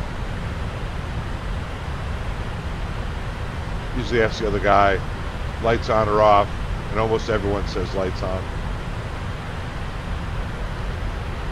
Alright, next thing we'll be doing here, we've got Rickle at 54, so that's 25 minutes. We'll be going to Gander Oceanic and getting SELCAL check before we head out over the North Atlantic. I'll be back. You know, guys, this is just unbelievable. Yeah, I retired and I miss flying around, but the incredible talent that surrounds this community in product development, and I was involved, as you guys know, with the TFDi MD-11. I was in awe of those guys. What a incredible amount of work it is to produce an airplane like PMDG or TFDi has produced. And this app, FSiPanel, this guy who produces it, JP, he's a full-time airline captain. He does this on the side. For him to create this profile out of my primitive script is just incredible. Makes me homesick. It really does. It makes me want to go fly again. I mean, I was ready to retire, guys, but everyone asleep. You guys should be asleep. Give the flight attendants a break here. Everyone, you guys, get some shut-eye. Hey, Get some shut-eye. All right, so we're coming up on Gander, the coast out point, Rickle. Now, there it is. Rickle is the coast out point. So we went from New York to Boston to Moncton, it's Canadian airspace, to Gander Oceanic, to Gander. This will be Gander Oceanic. We got our clearance 30 minutes out. In here, we're going to get our squawk. Now, JP covers this on his video, his hour 10 video, which I highly recommend. In between points here, we'll do a brief overview of it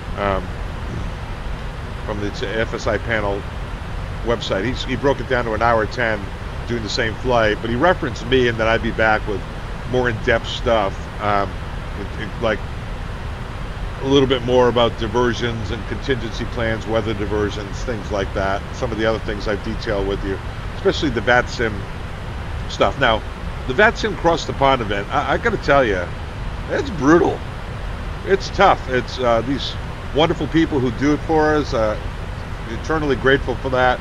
But as a human sitting down in your basement, I mean, I wimped out. I'm doing the Newark to London flight on United, but I would have liked to have, you know, done a much shorter flight, because to sit down here, in my case, I'm in the basement for 8 or 9 hours, and really, you can't get up and run around. You can go to the bathroom, you can ask for a bathroom break, but or you better have a bathroom within headshot of your headset.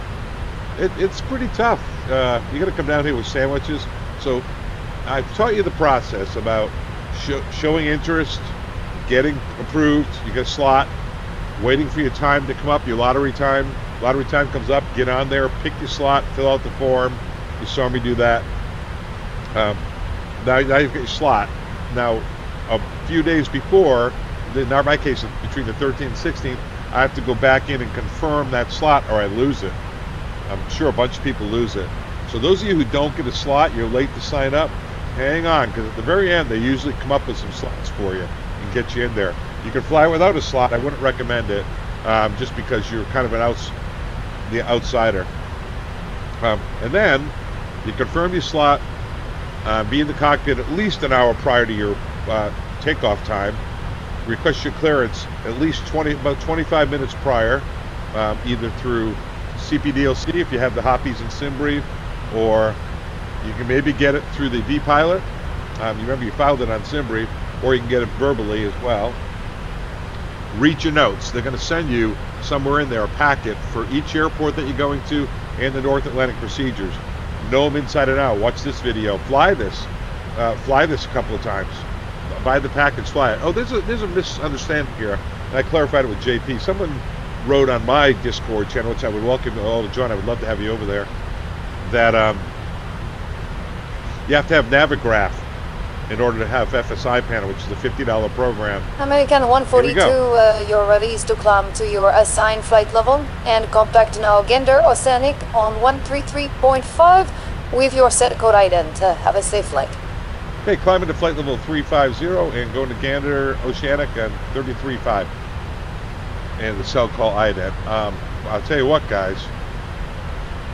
I'm going to go to, they cleared us up to 35. That is exactly how it goes. 350, set it. Anytime you do that, check your cruise page. Make sure that you have the assigned Mach, which is 83 for your clearance, if you remember it. Here we go. 33.5, right there. And we're going to tell them, if you're CPDLC, you tell them, Gander Oceanic, American 142 Heavy, CPDLC, Shanwick next. We're in Gander. Request cell call check and give it to them. And cell call is Alpha Hotel Echo Quebec. But you would be using the one that you got from VATSIM, not this one, right? Gander Oceanic, American 142 Heavy, climbing to flight level 350. CPDLC, Shanwick next. Request cell call check on Alpha Hotel Echo Kilo. Alpha Hotel Echo Quebec. American 142 Gander, Roger. Entry via Rico and standby for SELCAL check. That's JP, guys.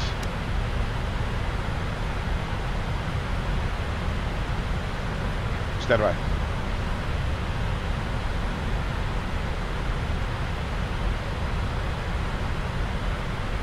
And American 142 is standing by for SELCAL check, entry via RICL. There we go. I didn't say it long enough. There's 35 guys. Mach 83 is in there. Remember we gave him 47 at RICL. Maybe 57.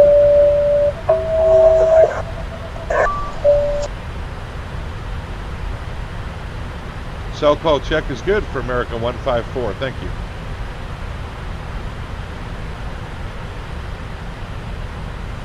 Roger, American 142. Monitor en route frequencies and expect Shanwick frequency approaching 30 west. American 142, monitor en route frequencies. We'll expect Shanwick 30 west. Thanks for your help, American 142. All right, guys, that is really great. Really great. So at RICL, let's do a fuel fix, right? Man, this is so friggin' unbelievably cool. So we're going to be around 81.8 and 54. 81.8 and 54.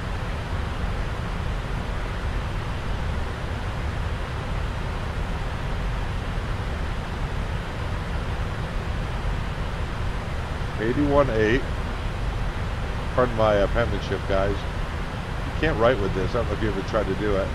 And 54. So we're up 1,600 and we're 4 minutes early. Up 1,600, 4 minutes early at RICL. So what we do the bearing and distance check, mag course 083, and check the distance 181. 083, 181. 084, 181, and then 5640 is next.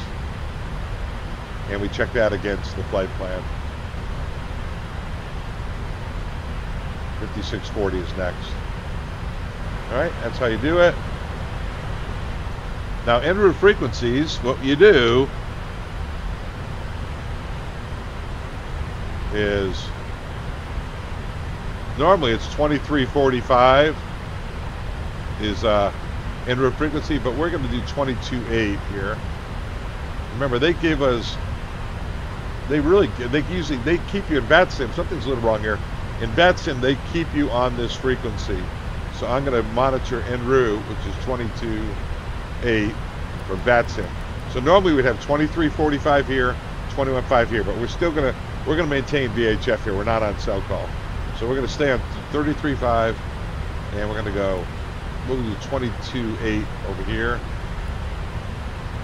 which is VATSIM common. Now, here's another trick, guys. 30 minutes past coast out, you're supposed to squawk 2,000. All right, so we've got our last assigned VHF, and this is common frequency. So we're supposed to squawk 2,000 30 minutes after RICL. When we pass RICL at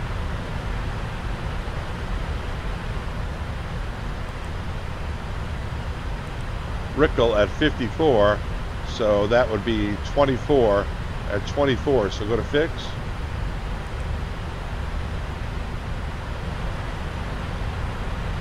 (22.24).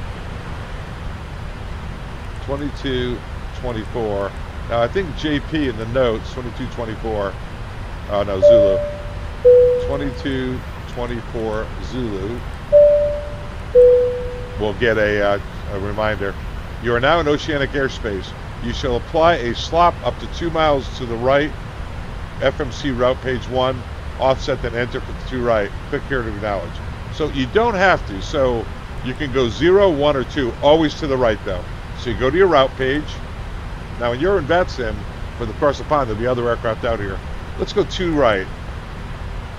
See, watch, this isn't going to work. Well, usually you go R2. 2 right, and there it goes now. Only problem here, you can maintain this offset shoot all the way. You need to be back on centerline by coast in at Shannon. So we're going to go from Gander to Shanwick at 30 west, and you have to be on Shannon at 30 west. You're back on course at about 15 west. So you're going to remember to take it out. Now, why are we doing the SLOP? We're doing the SLOP because, see how the winds are 318 at 71? Well, 318 to 71, the guys above you, let's say there was somebody, remember there's 1,000 feet separation here, only 1,000 feet. So if you're flying right under him and there's no wind, it could come right down on you, you'll be sitting in this turbulence. So we do the 0, 1, or 2 to do offsets. Now, the truth is, on this random route in the morning, there weren't anywhere near as many aircraft. So I used to just go with 0, one less thing to forget. But the idea is the big sky theory. Just everybody get 1, 2, 0, kind of randomly moving off to the right, slopping. Strategic lateral offset procedure, SLOP. Strategic lateral offset procedure to minimize, to further decrease the likelihood of collision. But you can also use it for wake turbulence. Now, if someone is flying right up here above you, and they're at 0, right, and you're sitting there at 2, and the winds are coming from your left, you're probably going to get all his wake turbulence is going to blow off and drop down right in front of you. So if he's to the right, you probably want to stay at 0 if he's to the right, because the winds are pushing his wake turbulence over that way, his contrails. That's strategic lateral offshoot. So now is a good time to discuss some things that JP wanted me to talk about here. So here we go, North Atlantic. I have a little, not a presentation, I won't give it that much. Just some things I made up for you. So these are tracks. They change daily based on the winds. It's the westbound tracks, starting here, going over. Today we're not on the tracks. We're not on their tracks. We're on VATSIM's tracks, right? So today we would be ignoring this, but the weather charts would actually have that chart on there.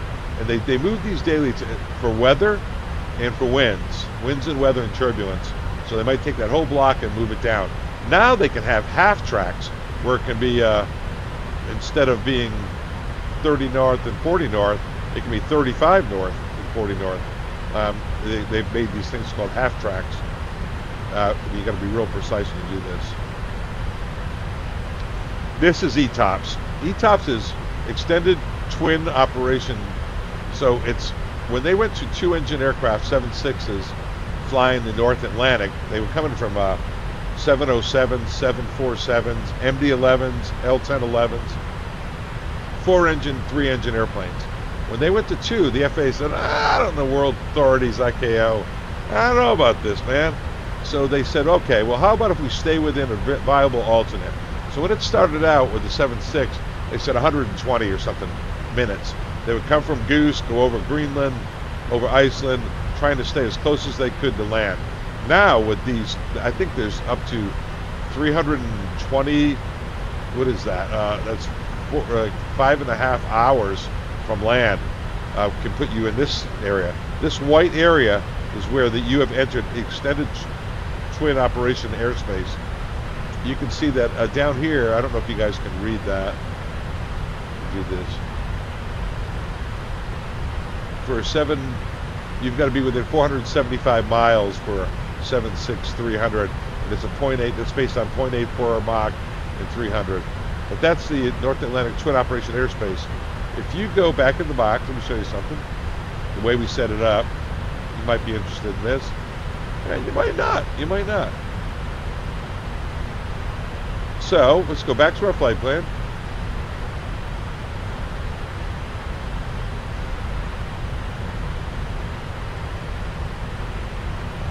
All right, what are our en route alternates? We'll look them up down here.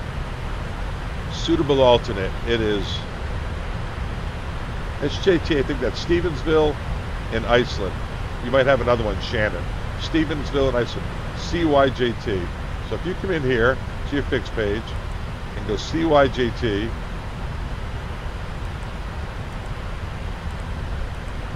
and we put in 435 miles. Remember that distance we just put in? Is the ETOPS airspace.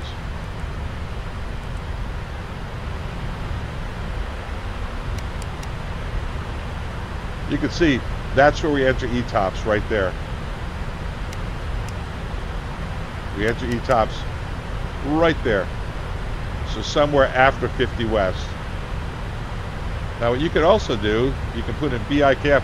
I don't think it works on this thing though. So that's fix number 1, fix number 2, BIKF.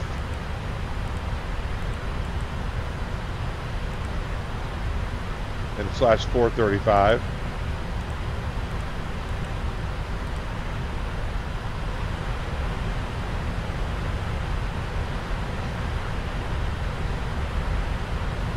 And the other circle would be drawn here. And in between the two of them is when you're hitting close to ETP.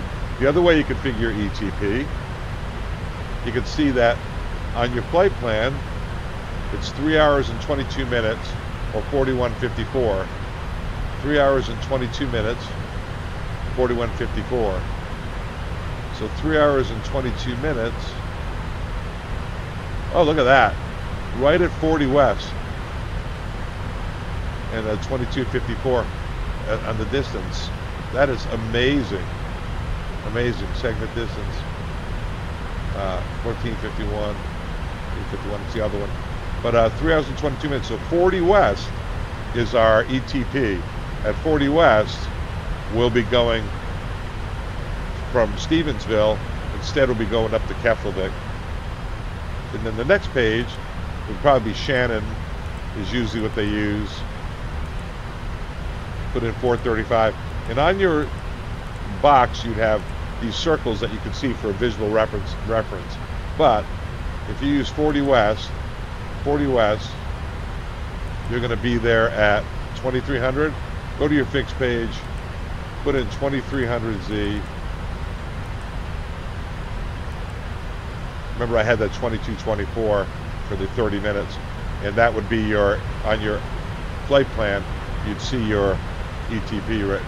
There's 40 west, see 2300 right there. But anyway, I have to remember at the coast out 2224.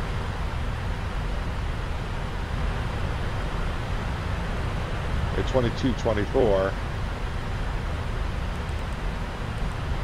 we know 40 west is ETP. 2224 Zulu. That's where we get a squawk right there, 2000. So let's take a look at the VATSIM, this stuff here again. Minimize it. There we go. So that's your ETOPS 435 off of CYJT, and that's YYT, I think it's Stevensville, St. John's, and then off of Keflavik up here, another 435, that's that one and that one. So we're going to be going right in this area right here. So halfway through will be our equal time point where we head on over there. Another way to do it, if you go down to your box, you go to the alternate page. These are your closest alternates. Equal time points, remember, one might be farther than the other, but it's based on winds too. You could put in CYJT.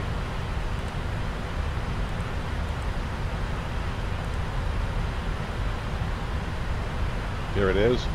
And BIKF, which is Keflavik. And then Shannon, EINN. Those are your 3 en route alternates. You can see right now CYJT is the closest, 2256. When BIKF gets closer, that's our alternate. And that's based that includes winds and routing and everything. So those are the ways that you figure out your en route alternate. Now, something else fun to talk about. These are different sectors. Today we're kind of what we consider kind of to be a standard coming up out of New York. It's New York Oceanic. Waters is down in the Caribbean, South America, towards South America. Gander and Shanwick's airspace on in. Santa Maria is when you come out of like generally southern Spain, parts sometimes Italy, down further south. Come across, you go Santa Maria in New York. So it's usually Gander, Shanwick, or New York, Santa Maria. When you coast out of New York with New York, you don't have an Oceanic. You get your clearance at the gate. When you're at the gate, you just need a Mach number and altitude to cruise. Up here, Reykjavik, Iceland, that's called VC Birds. Scottish Controls up here, VC Birds up here for Reykjavik. If you end up in this area, they have different procedures, and that we'll go over some other time. And Bodo's way up north. Way up north. Now, that's SLOP. We talked about that, strategic lateral loss rate. That's just normal to minimize your contact, possibility of contact. Oh, by the way, guys, what we do here is after we were 10 minutes or 2 degrees latitude, so 10 minutes or 2 degrees latitude, you go ignition, index position, 2 degrees latitude, and if you look, Rickel was at 54 west, so at 52 west, which we've already passed, you would have done alignment check. Oh, you're making sure that your LNAV, VNAV, and you have zero drift. LNAV, VNAV, zero drift. 10 degrees, 10 minutes for 2 degrees. And then we do a midpoint fuel check just to make sure we're not draining fuel, that we're still on the fuel burn schedule based on the flight plan. All right. Back here.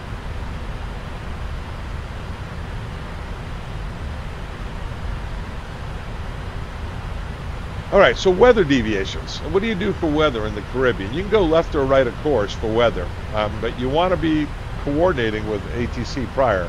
A bunch of different ways to do it. If you have your Hoppies code in and everything, you can come in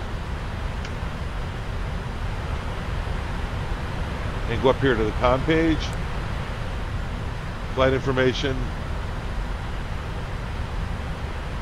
I'm sorry, ATC. Clearance request clearance, and put 30 miles left or right of course. Put that in. Request clearance, 30 miles left or right of course. You can do a route rest, speed request if you want to change it, level request if you want to climb. You say request flight level 360 here. Remember, you can't just do step climbs out here. And you tell them why here, due to weather. So it would be like this. It would be a request flight level 360.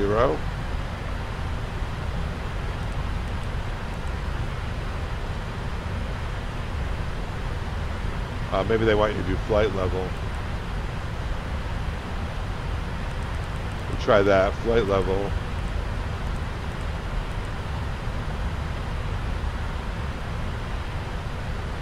That's interesting, actually. I guess I don't actually know how to do this. Let me do this. Hold on 1 second.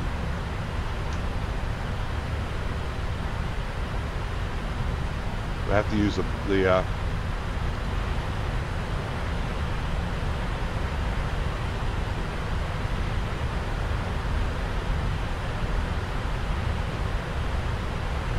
this is interesting. All right, let me try to figure this out here.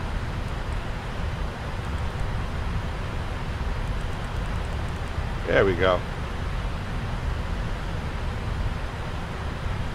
360.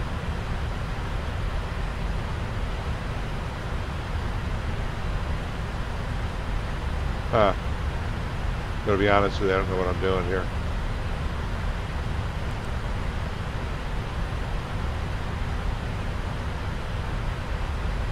There we go. 360. And due to aircraft performance, and send it. And they would come back whether or not you got it. So that's altitude change. If you wanted to, or due to weather and performance. But if you wanted the weather deviation, do it that way. You can call them on frequency. Remember, we still have VHF dialed in over here. We can call them and request weather deviation. But what's important here is that you try to get it ahead of time. Now, Captain's Emergency Authority, you can just do it anyway, but they really don't like that. Request weather deviation from clearance. If the clearance is denied or no communication is established, and if the deviation is 5 miles or less, remain at the assigned altitude. 5 miles or greater, either climb or descend 300 feet.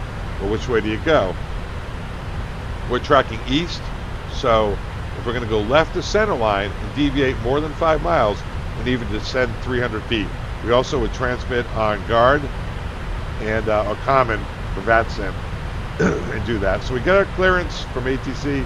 If they can't give it to you, you can still do it. But if you're going to go more than 5 miles and we're going east, you got to descend. So if you go north, you descend. You go south, you climb. North Dakota, South Carolina. Problems with this is sometimes you think South Dakota, North Carolina, right? But anyway, so North Dakota, if you deviate north, you're descending. So here we go. If you're tracking west, let's say you're going London to New York, you're tracking west, and you want to deviate right of course, you've got to descend. But if you're tracking east and you want to deviate left of course to the north, you descend. So remember, North Dakota, South Carolina. Then you report back on course, and that's it. You get back on altitude. That's for weather deviation. A couple other funky things. You'll have these plotting charts. Yes, this looks like Gander Space. This is New York. That's Santa Maria and Shanwick. Sometimes you'll actually have a delegated area. There's a portion of the route received that be flown must have ended. Sometimes you'll think you're in New York's airspace, but that airspace has been delegated to Gander. And now, here's a big one. You lose an engine. If you lose an engine, you might be coming down, right? You might have to descend. So let's say you engine out. I'm just going to click and not activate it. Our max cruise altitude at continuous power is 25.8. So what you do, you take that engine that you've lost, you put the good engine at continuous power. How do you get continuous power? You come in here, init, thrust limit, and you set continuous. You set continuous power, and you set that power on the engine, and the aircraft's going to start coming down. But you can't descend down on your route because there might be someone right down below you, right on your route. There's only 1,000-foot separation. So you immediately start a right-hand turn, or a left-hand turn. You do your offset. So let's say we go into the box. We want to go right. You would put in route right 5. Put that in. Set continuous power. The airspeed bleeds off a little, but you'll be, especially here, we're already 2 miles right?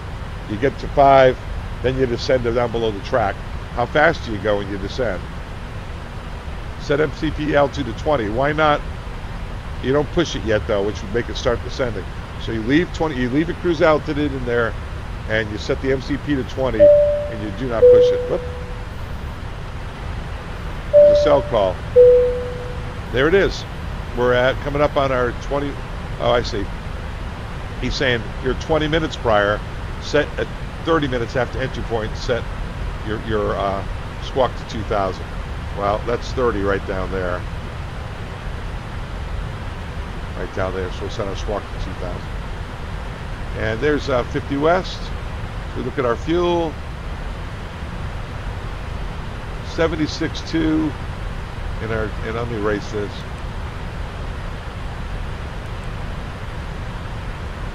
Oh, the offset route. Offset's still in. That's why light's on. 76.2 and 15. 76.2 and 15.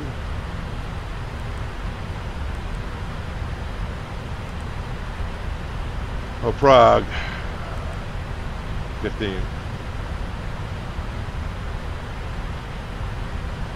That's 50 west.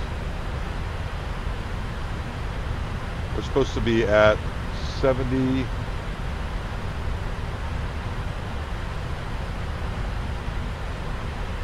5.7.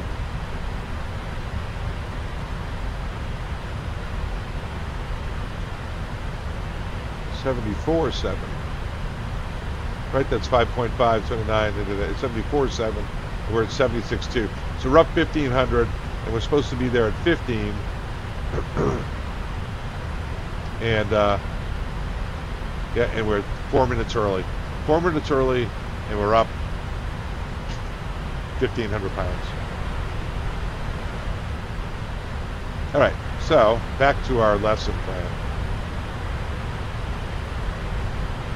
Exterior lights on, seatbelt signs on. When able, advise ATC via DLC and the company descend. So set MCP to descend to a flight level below the max, which is your engine out altitude. So remember we did that. We go VNAV, and we go back to Econ. Go engine out, and it says 25. So here's how we do it. You say, oh, engine is rolling back. My aircraft, Roger, your aircraft. Reach down in here, go to the box, go to route, and go right 5. Let's do it. I better not. Right 5. Airplane starts turning. Airspeed's starting to fall off. You go to the box, you go init, index, thrust limit, continuous power, right? I'm going to go back to cruise here. Now the airspeed bleeds off as slowly as possible. When you're 5 miles off course, you lower the nose and you descend at 320.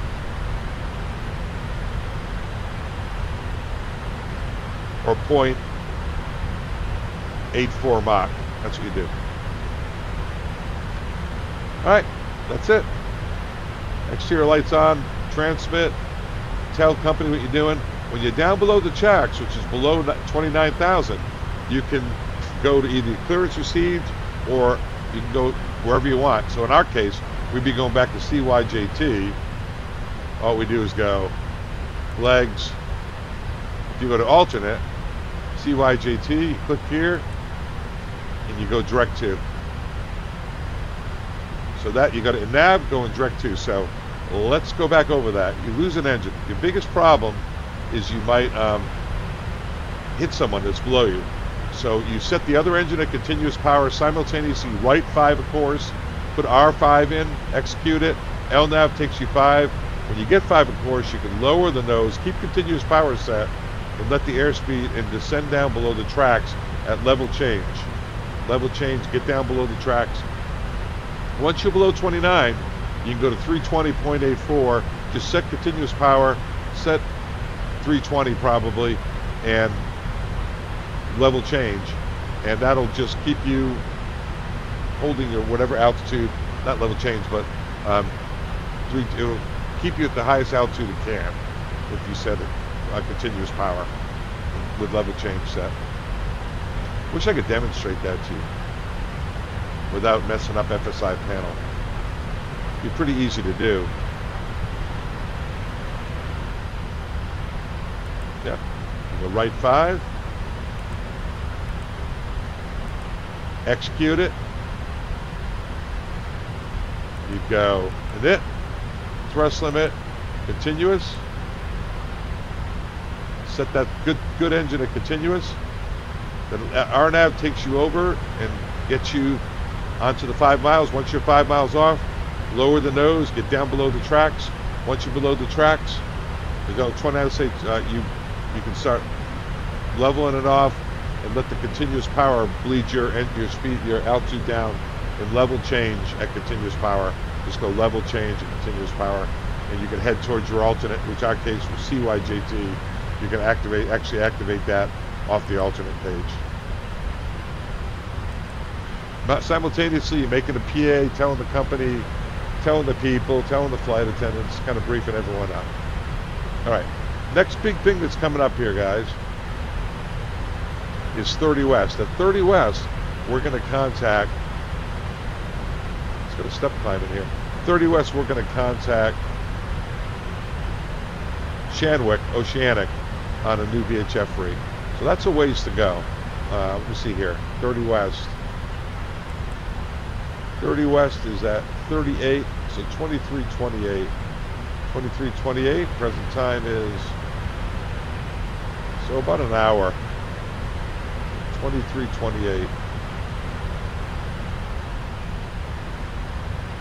So about an hour 10, we'll be going over 30 West, hour 10. All right, I'm going to pause the recording till 30 West, at which time we'll go from Gander Oceanic to Shanwick and get a SELCAL check. There it is. So we're 30 minutes out from our coast out and I've set 2,000 on the Squawk. Now I'll be back in about an hour to do my Shanwick SELCAL check at 30 West. Right now we're 2 hours and 20 minutes into it. And Volanta says,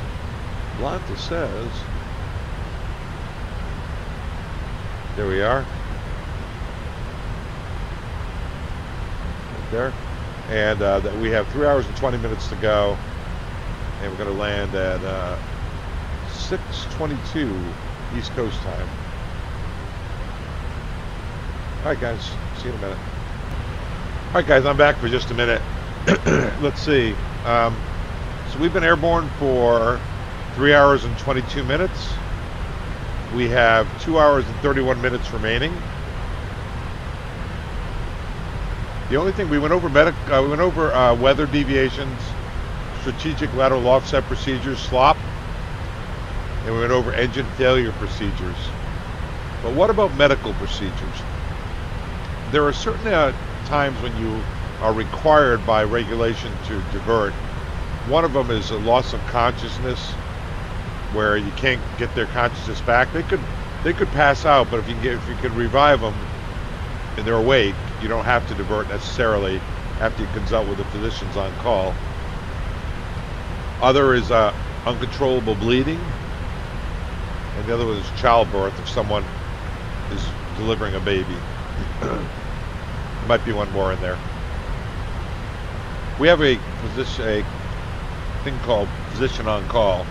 When you think about it, you load up 300 people and you bring on, let's say, an 18-hour New Delhi flight back to New York, which I've done many times, and people get dehydrated.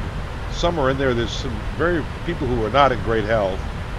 Most people are in decent health, but medical diversions are probably the most common diversion, much more so than loss of an engine or mechanical malfunction divert. So we're going to divert. Now, we don't have any performance issues, so we don't have to do what we were talking about with the 5 miles offset, continuous power, descend down below the tracks, descend. You can coordinate. So here, remember I said 3 hours and 22 minutes was our ETP? Well, guess what? We're right at 322. So let's say we're for 324. So when we go to the box, Catholic should be our alternate. It is 36. CYJT, a little further behind than Shannon. So definitely we're going to Catholic right now. So we get a medical alert, call from the back saying, hey Captain, we've got a 68-year-old male. He's lost consciousness. We've paged for a doctor. So far, no one's answered our call. Typically, doctors, some of them haven't done CPR or IVs since medical school, some of them. CPR they certify in every year, bad example. So they're not in a big hurry to answer the calls, but they will. But the ER nurses, trauma specialists, EMTs, paramedics from the military, they'll usually answer the phone, the call, and come on up. But we also have a physician on call program with the major airlines. We call up through our dispatch through SAT radio. If you go into here, you can hook up satellite radio, come into comms, and we don't have it on here, and you can go through and go through to the appropriate desk at your company. Tell them that you need a physician on call to get the physicians on call. It's the company we hire to give us advice.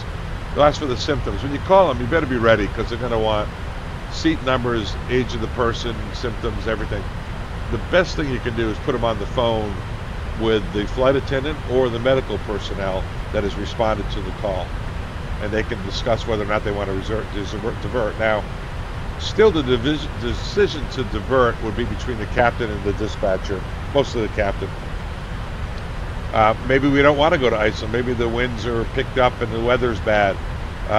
Just because we're flying over a field with a 13,000-foot runway doesn't mean there's a hospital. there may be no equipment to get that person off the airplane. No jet bridge, no staircase, no lift devices to take the person off of 777. So a dispatch will be able to tell you where they can take you, where's medical facilities. Now, the other thing is, what if you get in there and they can't get all the people off the airplane and you're stuck there with no fuel? They don't have Jet A. It's a military base. Or it's they can't fuel a 777. Now you've got 300 people stuck on board a 777 in all sorts of weather, and now you've got yourself a lot of medical emergencies. So there's a lot of reasons why you don't arbitrarily divert, even when those uncontrolled bleeding, loss of consciousness, baby being born. There may not be a suitable alternate in sight for 4 or 5 hours. That is the case sometimes. So in that case, we coordinate with our company. The dispatcher's looking at the aviation reasons not to divert. We're looking at weather, coordinating with the flight attendant, physician on call, the medical people in the back.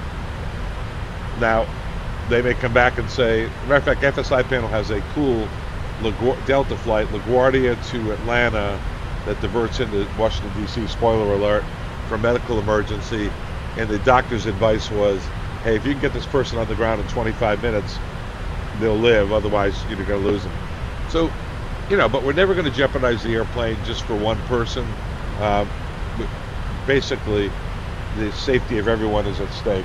But if we can safely divert with the concurrence of the dispatcher, we'll do it. So here we are cruising along the North Atlantic.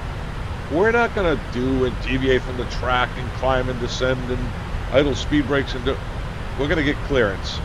Sort of like the weather divert in time, even more so than medical. We get clearance, they clear us the track, they say, okay, descend and maintain 27,000.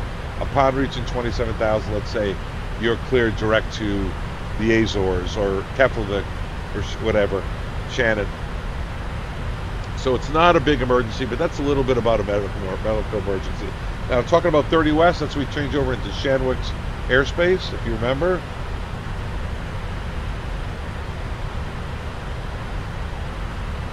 Shanwick's airspace, 30 West right there, that line. And we're going to go from Gander Oceanic to Shanwick, which is an oceanic. Shannon is the air traffic control.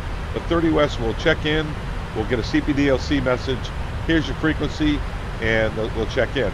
Once you pass 30 West, we're going to go into all the way to 20, probably all the way into Itari, somewhere in here, before they change us over to a VHF for Shannon control. They'll give us a squawk and a frequency, and off we go. Anyway, that's that. We should be, let's see, we're presently 211 miles. They'll probably be, we're doing 80 miles every 10 minutes. So that's probably 160, well, 26 minutes, 27 minutes until we get into Shanwick's airspace. We'll be expecting Gander to call sometime slightly before that. All right, see ya. It's still about 141 miles from 30 West. I just wanted to point out these circles here. Remember we put in, this is Keflavik, and that one's Shannon. You can actually see the arrow going to Shannon. And we can see that we are still in, those are 435, so we're still in the ETOPS area, which is this. Right up in here, still in ETOPS. Now in ETOPS, it means you have a special MEL, special checklist that you have to have. If you're not in ETOPS, you don't need have en-route alternates. It's only when you enter this white airspace that you have to have a plan that falls within the 435 miles. Anyway, I thought that'd be interesting for you to see those two circles. There they are. And you can see where they intersect.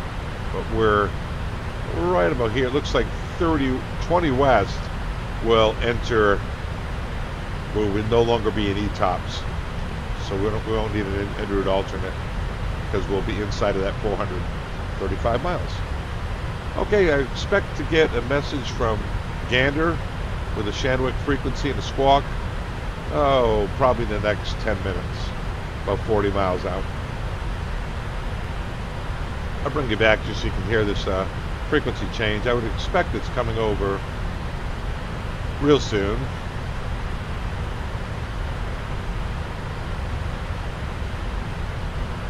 Since we're only 52 miles from 30 West. Oh, we should get a chime CPDLC if we had it on, or a chime with a message that says contact Shanwick at 30 West on this frequency, squawk this. Well, they don't give you squawk yet. We'll stay squawking 2000 until we coast in, which is way up here in this area. But we're about to enter Shanwick's airspace. Just waiting. And see, that was just 435 and 435 on the mileage. So we're still in ETOPS. There's a whole different checklist, MEL, minimum equipment list, for being in ETOPS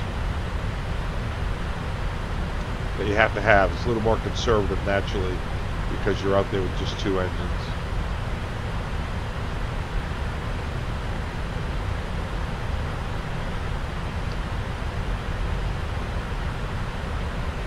Yeah, we usually get it somewhere around 40 miles, 5 minutes, might even be a little closer.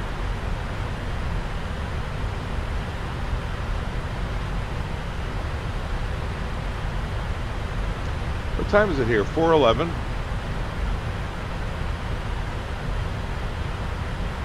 Coming up on 2 hours to go on Volanta. Here we are. A lot of people out here.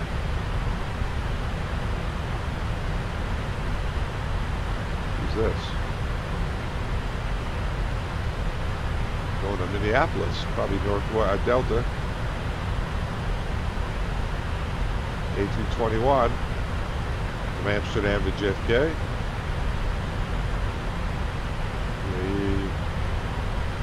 The JetBlue. American Airlines 79. That's a real flight. It's going from. Oh, here comes our cars, our CPDLC. American Airlines 142 data link message, contact Shanwick 3025. Click here to acknowledge your SELCAL check. 12035. And we got a SELCAL, acknowledge SELCAL. 12035. See if that comes up. Not there it is. 12035. JP, you're a genius, buddy. We got to give him our exit point. Utari. Shanwick, American 142. Flight level 350 approaching 30 West. SELCAL Alpha Hotel, Echo, Quebec. And we're at flight level 350, exit point Utari. American 142, Shanwick, Roger. Stand by for SELCAL check. This would be on HF normally, guys, but for VATSIM and for the purposes of this, we're doing it on VHF, but the mechanics are just the same. It's fantastic.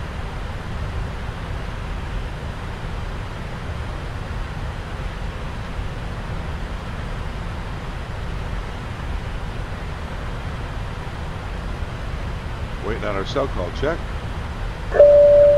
There it is. We get SELCAL up here. Confirm that. No, SELCAL check received. American 142. That's it. Roger, American 142, monitor en route frequencies and expect a CPDLC message with Shannon frequency approaching exit point. American 142, thank you.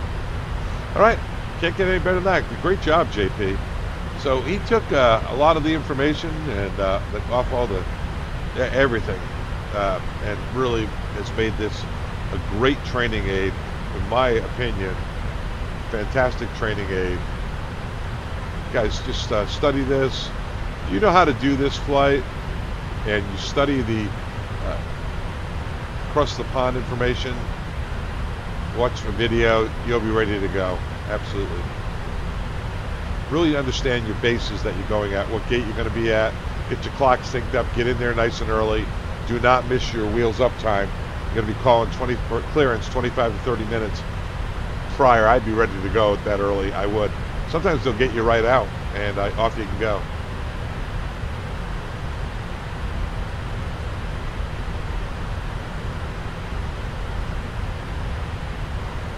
ETP1. Pretty cool. Here it is, the 435-mile circle around Shannon. We did Shannon as well. There it is. And CYJT. And of course, CYJT is Stevensville.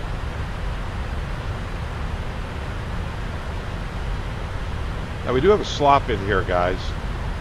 Remember, we're still 2 miles right. We need to take that out before we coast in. But there don't appear to be any other aircraft out here.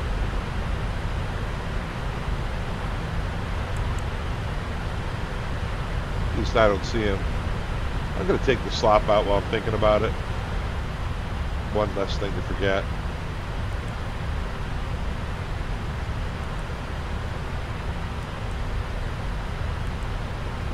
There we go. We're back on course. Usually you don't do that till you coast in up here at Atari, but we'll get it out of the way now before we forget to do it.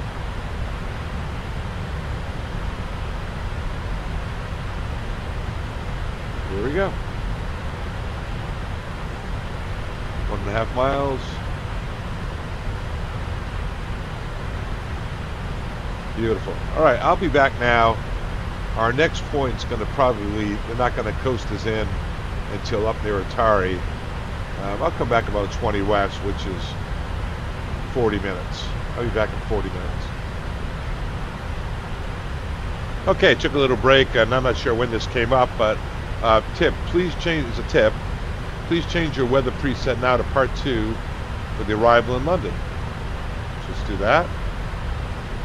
I think I talked to you about this early in the video. Preset weather, part 2. Part 2. And there you go.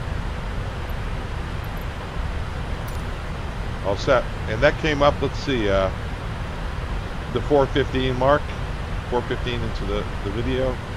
And into the flight. 2:38 in the video. We've eliminated about an hour and a half by taking breaks. Try to get this thing down. Probably going to come in close to 3.5 because not ideal, but we will timestamp it. A lot of information. We're landing at 1:53.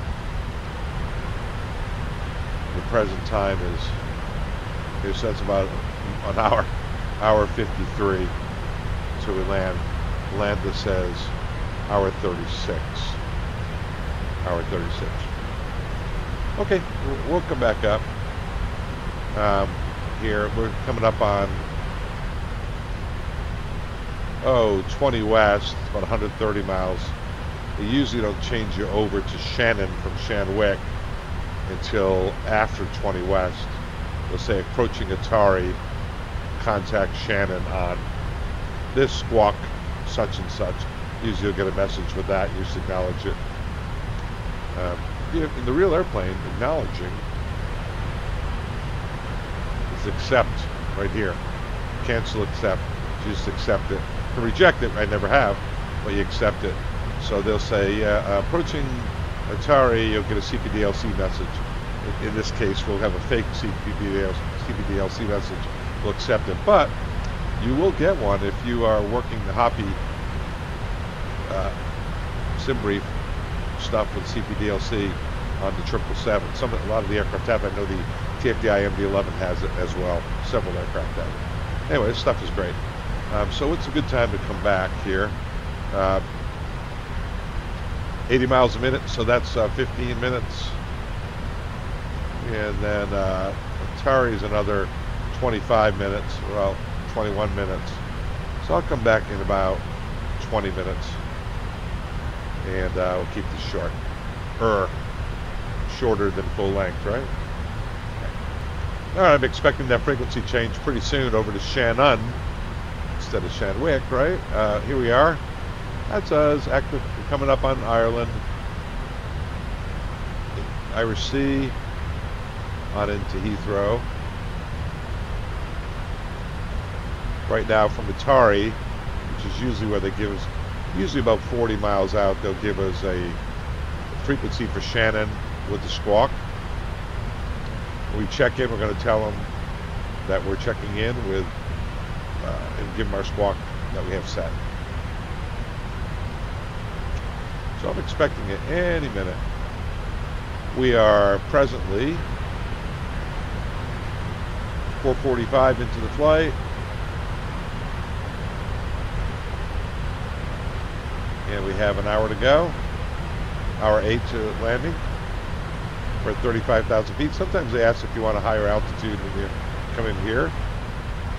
If they do ask us, yeah, eastbound, you can fly east, odd or even on the tracks. We were on a random, but they'll want us just odd here. So 37 will be our recommended altitude. We're already at 37 and 83. Now, if they said resume normal speed anywhere on the North Atlantic, you can go 0.02. So we were originally cleared at 0.83. We can go 0.81 to 0.85, 0.02. If you get a message during your VATSIM event to resume normal speed, you can go 0.02, 0.81. If you're 0.83 assigned, 0.81 to 0.85. All right, let's get this up here, down a little bit. Get a little clearer look. There's Atari. I'm expecting the frequency change there.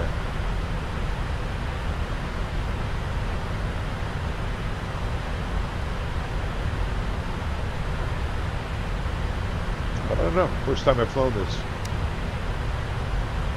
They could have us wait. I don't think so. But they could have us wait all the way in to revenue. But usually it's Atari. Moglo, but usually it's Atari. And there you go. There's our CPDLC. Unbelievable. Unbelievable. Squawk 3234. 3234. And Shannon at 35. Guys, this is just like the real thing. I'm pretty psyched. Click here to acknowledge. And what we would do is accept it here. We'll click here to acknowledge. We'll go down to the radios and we'll set our Squawk. 3234. There's 3523. 3234.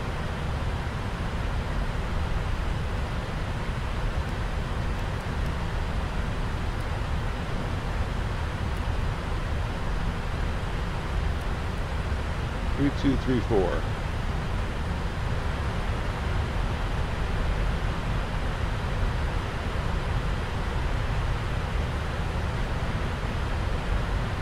Shannon American 142, approaching Atari, flight level 350, squawking 3234. American 142, channel hello, squawk 3234 and ident. 3234, and there's your ident for American 142.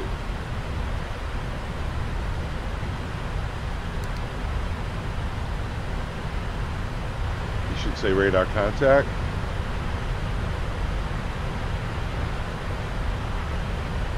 Let's get a fuel fix here at Atari. Takeoff was 1945. 512. So it's 01. American 142, you're identified. Route direct revenue. American 142, direct to revenue. All right, direct to revenue. Revenue. Let's do the beam points. How does that look? Good. Pretty cool. Nice job. All right. And that's our beam point. Mowgli. 37. All right, we're just pretty much at Atari right now. Well, let's see. Tip: with the direct to routing to revenue, SLOP has ended, and we took that out. Remember to cancel any SLOP deviation latest at the exit point. Click here to acknowledge. That's a nice tip. Great job. Outstanding. So, where were we? Fuel. Total burn to Atari was 87.1. So I'll get out my handy dandy. 122.6 minus 87.1. Naturally, we have a printout for this. Calculator. Clear. 122.6 minus fuel at Atari. 87.1. 35. American 142, do you request higher?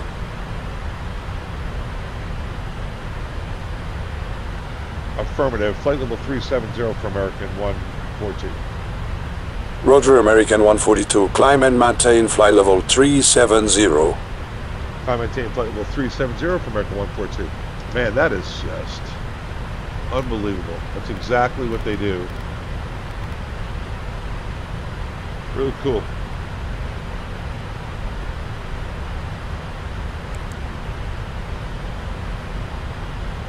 All right, so we are up 35.5. We're up 5,000. That's good because, you know, like I said, make sure you put that fuel on for the reel across the pond, which I did not add anything. So instead of having 122.6, I should have put on like 142.6. And that would have given me like 40,000 on landing. So I was not stressing if I ended up holding going into London. Now that London, when I was looking at those routes, a lot of places, there's going to be a lot of traffic coming in there about the same time, so I can definitely expect holding when I sign up. I hope this is beneficial, guys. If you wouldn't mind subscribing, spread the word, talk about me on Reddit, get this old fella some subscribers. This is my retirement project, my Discord channel, just mentoring people. It's a lot of fun. At the thrust limits, I still have continuous set. I just set climb here. It's good. No sense. Continuous and climb are about the same, right about in here, this altitude. All right, so there's 37. We go to nav, 37.83.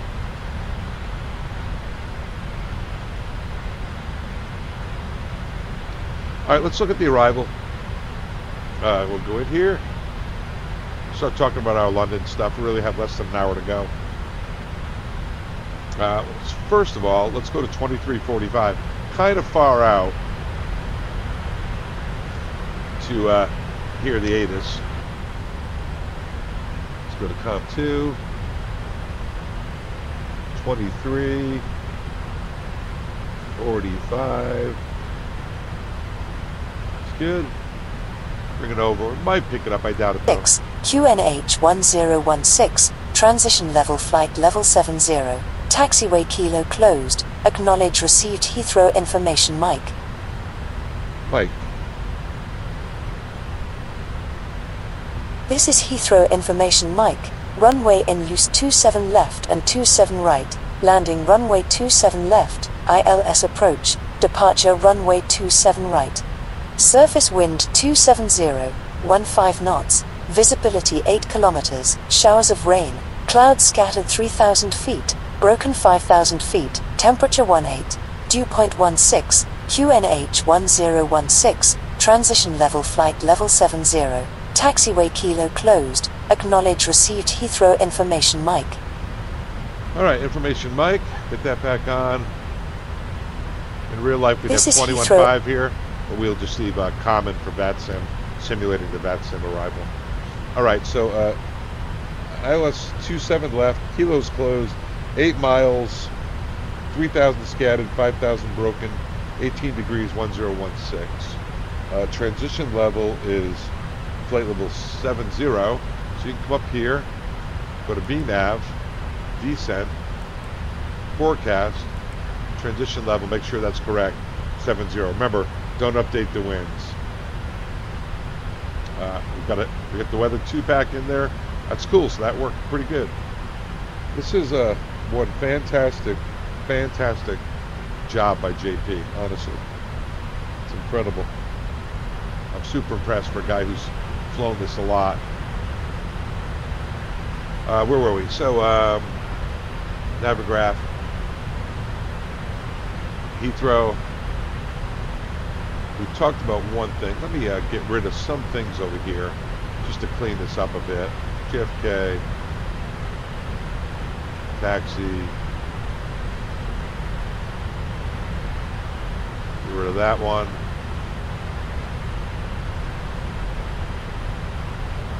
It's not gonna let me. Here's London Heathrow.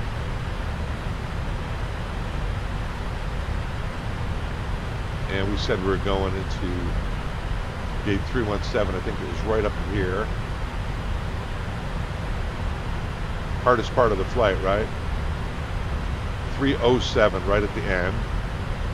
307. Generally, we parked with American right up in this area. But you have somewhat of an idea. But sometimes Heathrow, you didn't know till you landed. So right in here.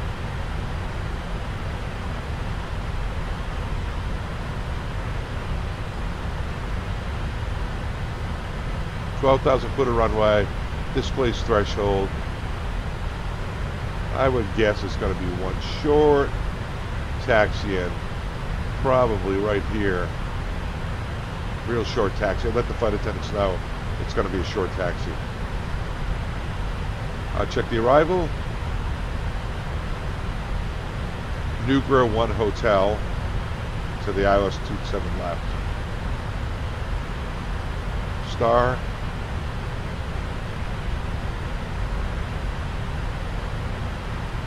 All right, Nugra 1 Hotel.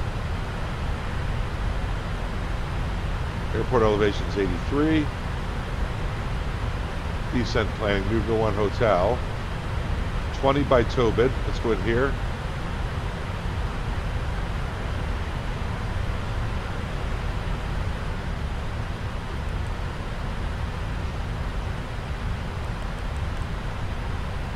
All right, so 20 by Tobit, 15 by Soppet, Westcott, Bovingdon at 7 and 220. 20 at Tobin, Bovingdon at 7, 15 at Soppet, yeah, Bovingdon VOR. Very good. Nugra 1 Hotel, transition level 70, so our first 1,000 foot altitude will be at 6,000. Do not proceed beyond Bovingdon without ATC clearance.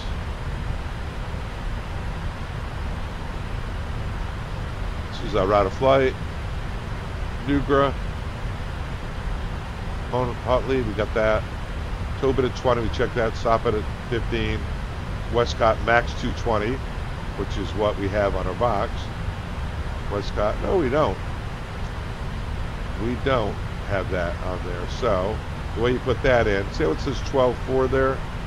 You got to put in 220, and it says 12.4, so put in 12.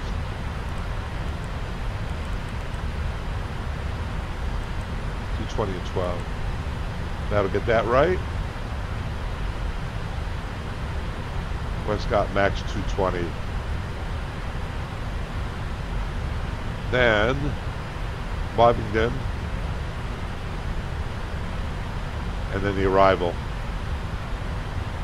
And the Bovingdon hold is over here. So if we have to hold, so all the way over here, it'd be a direct entry, right-hand turn, max 17. Between 17 and 7, max 220. So we definitely want to be down, slow down at Westcott to 220 in case we get that hold at Bovingdon. Then we're going to come back, we're going to land to the west, so come back around 27 left and land over here. So it'll be like this.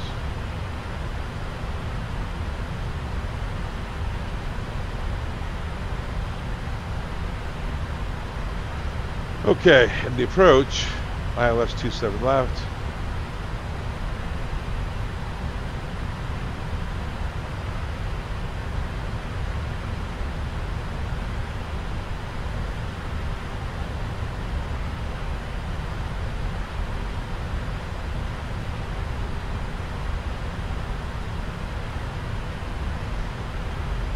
All right, so we got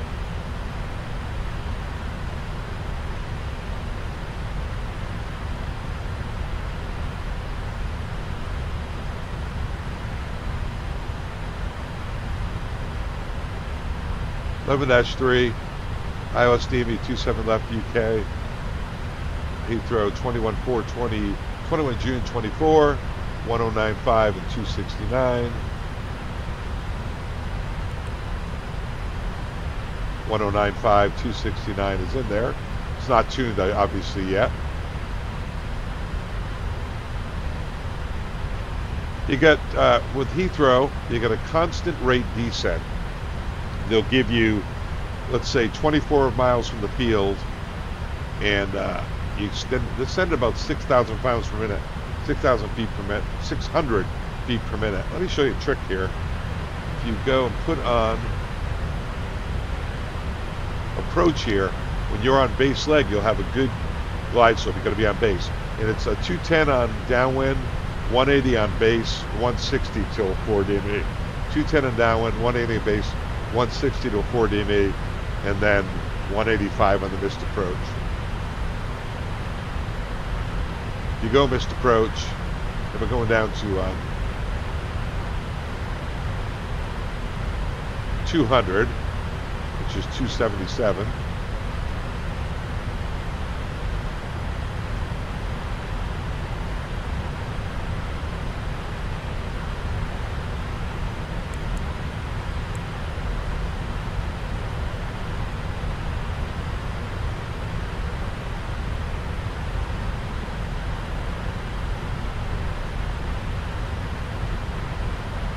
No, 277.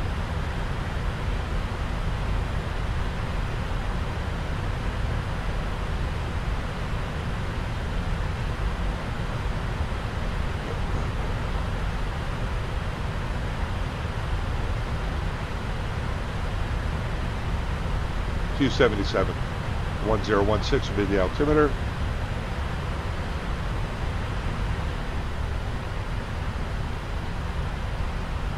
All right, and we've got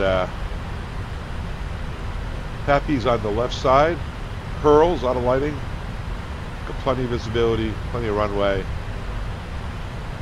Visibility's good. And we got everything. What's the missed approach altitude? Straight ahead, we're passing 1800, just kind of left on track 177, where it is, 147 to 2000. When passing 60 without delay to 3000. So 2000 really is our first altitude, but we can go into LNAV, VNAV, because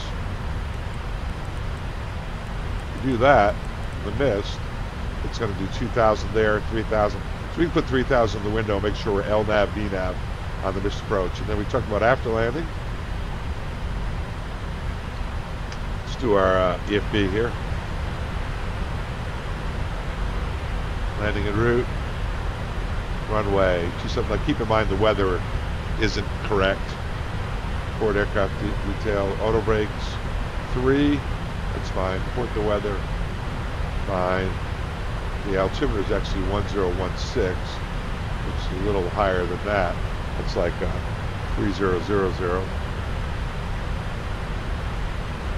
1019 rather. Let's get up a little higher. Alright, and the winds what they are. Calculate. 146 is the rep. 6500 landing distance available 12.8. Let's double check that.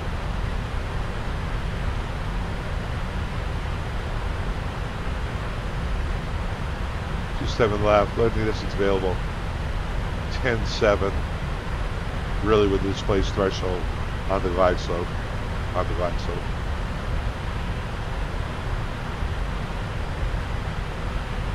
Oh, they said taxiway Kilo was closed.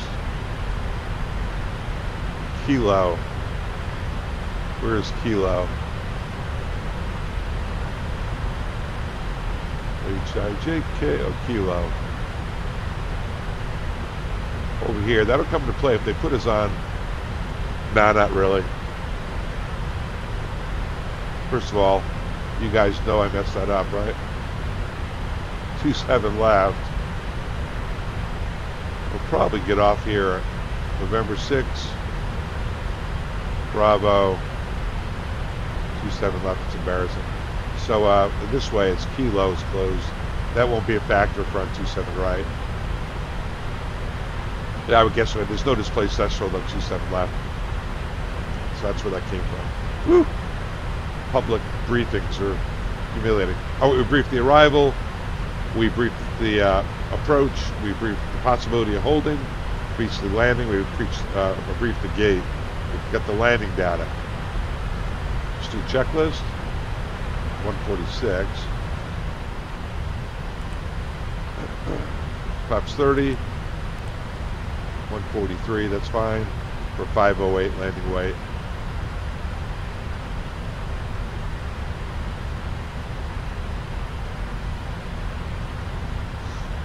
That looks good. Back to legs over here. Fix, I like to put it in London here.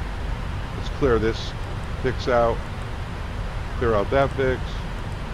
Clear out that fix. Go back to fix number 1. EGLL, just so we always know our distance from the field. Right now we're 418 miles, which is a long way. First contact with Heathrow, which is like their approach control. American 142, contact Shannon, 132, Decima 150. 132, 150 for American 142.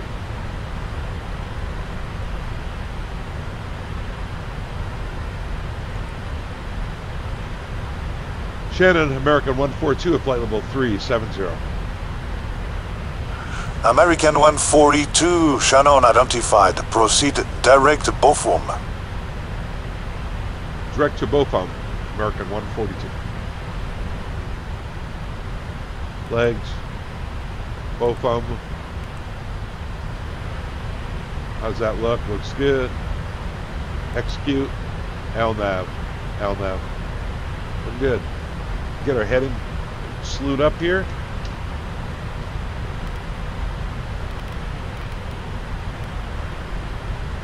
And all right, we got the ATIS, we got the briefing, we do the checklist just for the descent check before descent. Recall. Nothing there. Notes, no notes to go over. Auto brake. It said 3, we'll do 2. Plenty of runway. Landing data, approach pre-assault complete. Looks good. Altimeter is going to be 1016 when we come there, down there. Some guys preset it.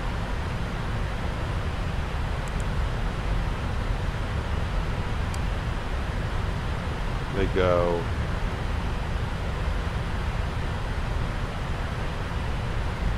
1016. So it's preset when they get there.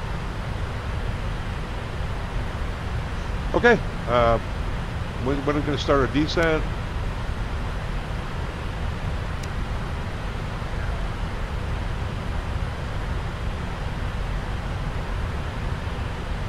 Not for quite a while.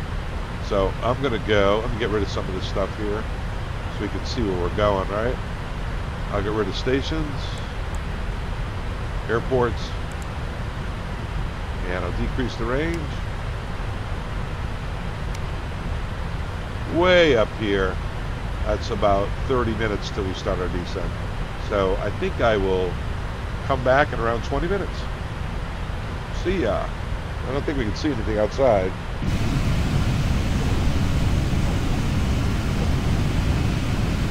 I turned some lights on earlier when you guys weren't here, trying to find the airplane with the drone. I thought it'd be kind of pretty, get all the lights on. Getting ready to descend into London. I miss it. I miss this part of it. I just don't miss being away, guys. I don't miss being up all night.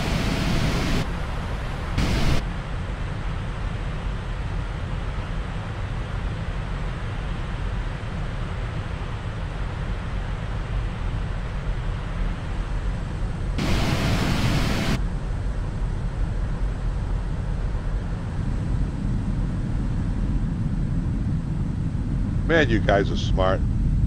All you guys who do this stuff are so smart. I'm so impressed by that.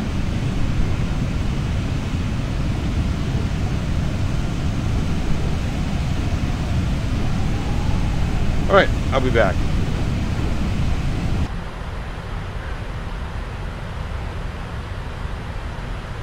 Now, before I leave, I should tell you we have 42 minutes remaining. We usually descend about 25 miles out, so about 25 minutes out. 17, you can see our position. We're coming right up over the coast of Ireland right now.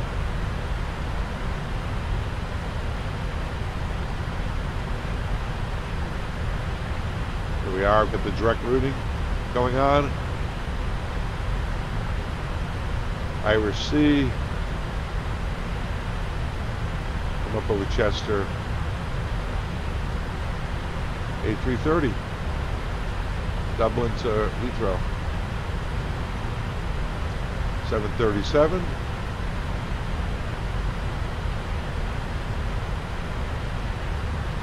Here we are.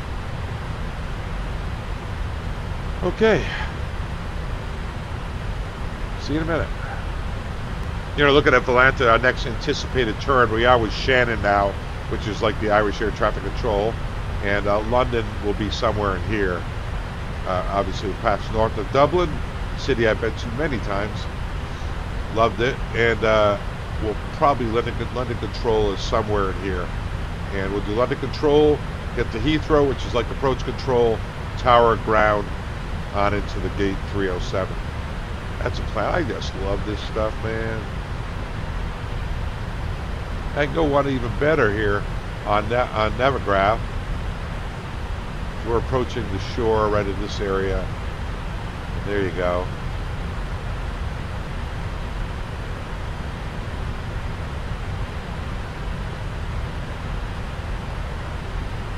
Looking for the air traffic control sectors, which is right here is FIRs and UIRs.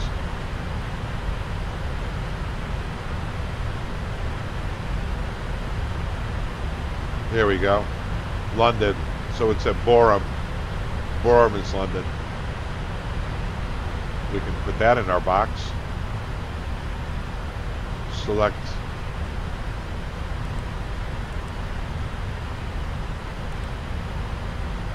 I said Boreham, it's both of them.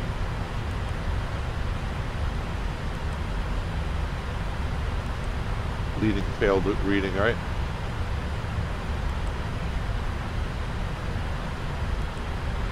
Man, that was painful. So I think we'll get a London control frequency right about both of them.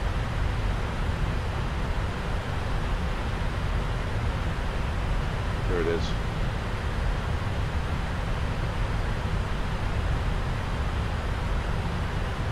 Both of them. That's another way of figuring out where you're going, when you're going to be getting your frequency changes. Okay. It'll be soon. Okay, we're coming up on both of them. We know that's the boundary for London. The way they handle it is if they didn't change you over on VATSIM, on the Cross the Pond, and you were still with Shannon, maybe they forgot about you. You could say, after you pass both of them and you know you're in London's airspace, you could say, Shannon, do you still want American 142? You still want us on your freak, sir? And he'd probably say, no, contact London 12845. American 142, contact London Control 135.425. How's that? 135.425 for American 142. 135.425. London American 142 at flight level 370. American 142, London, good afternoon. Continue flight plan routes to Nugra, 27 left in each row. Flight plan route to Nugra, 27 left. We'll anticipate that. American 142, thank you. All right, now next thing we're looking for is our top of descent point. You know, we have a couple of things we have to do. It's pretty far off the grid. Here it is. It's about 100 miles. So that's 80 is 10 miles, 10 minutes. So another 25, 30, probably 12 or 13 minutes. There it is right there. Top of descent, 12 minutes.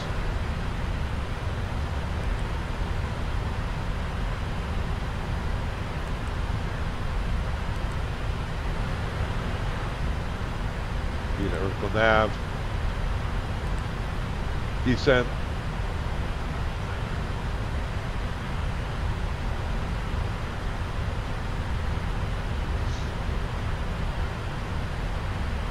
it's counting on the vertical speed it will take to cross Tobit at 20 right now.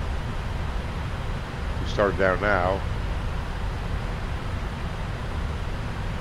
Hope you guys got something from all this. It's been fun for me to do it. I had to test it for JP, and I'll tell you what, man, I'm excited. So I have crossed the North Atlantic, I don't know, probably 1,500 to 2,000 times. If you think of 5 trips a month, that's 10 crossings, one each way. And that's 120 a year. Over 10 years, that's 1,200. I was there 36 years. So I'm probably well over 2,000, because I didn't always fly to Europe. Sometimes I flew to South America, Caribbean, a little bit of domestic. But I did a lot of Europe, so I would guess I have about 2,000 crossings. And let me tell you, honestly, this is great training. But, you know, when I was going into the Cross the Pond, I had my guy Benchy over my Discord talk me into it. And I didn't know, even as many times as I flew it, I didn't really know what the procedures were about nat track and the packages, the sequences, when you get your clearances, when you're going to get your proposed route, your SELCAL, where you put your SELCAL, the fact that the track is different than the one on the sim brief, all that stuff. Kind of had to learn it in the 2 times that I've done it. So I thought this would be a good video to do. So when I approached JP about doing maybe a North Atlantic crossing for the Cross the Pond Eastbound event with VATSIM, it was a lot of work for him, as you can see, but he enthusiastically did it, and I gotta be honest, I never thought it'd be this good. It's very realistic. I hope the VATSIM guys like it. If you're a VATSIM supervisor or anyone, let us know what you think in the comments. Let JP know if there's any place that he should correct it. All that I know is that I'm super impressed with how we've gotten to the amount of information available to guys out there. If you're a first-time guy doing this across the pond and you're getting a little nervous, this would be a great video to watch, as well as JP's. I give you, even if you've done it a bunch of times, I've given you a lot of information to think about. All right, in the interest, let's see, we are 3 hours and 14 minutes into the video, and we are 6 hours and 31 minutes into the flight. So we've shaved off about 3:15 so far. I'm going to pause it, and when I get the top of descent here in about 5 minutes, I'll come back. See it coming up? 40 miles is 5 minutes, so that's probably 8 minutes. I'll be back. Clear the Nugra 1 Hotel arrival Bovingdon Transition for ILS 27 left. Report ready for descent. American 142 cleared the Nugra 1 Hotel Bovingdon Transition for the ILS 27 left, and we are ready for descent.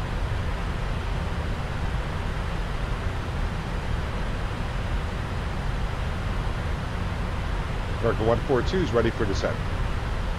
Roger, American 142, descend via Star, flight level 150. Descend via Star, flight level 150, American 142. All right. Who's better than us?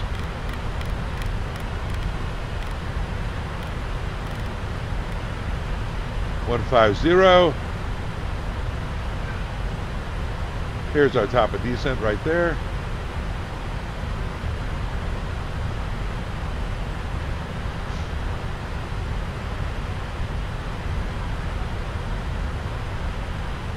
Yeah, I think we're going to come in, guys, in this about almost 4 hours. But for, 7.5 hours of video of pre-flight and post-flight, that's about the best we could do. As you can see, I cut out a lot of the cruise, the dead time. Went and got myself a coffee. Smoozed with my wife.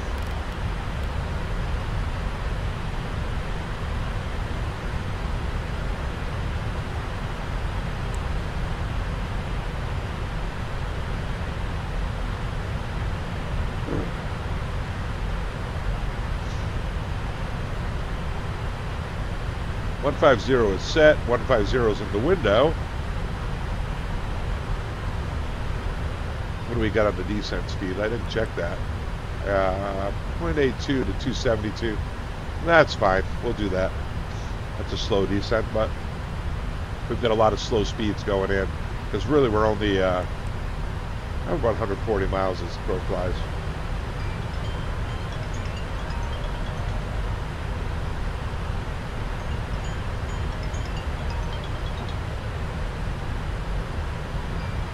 We'll see if it comes down nicely to meet the vertical track indicator. That's getting a little low. I think what I'll do is come over here and I'll go vertical speed. And I'll bring this up a little. Not that.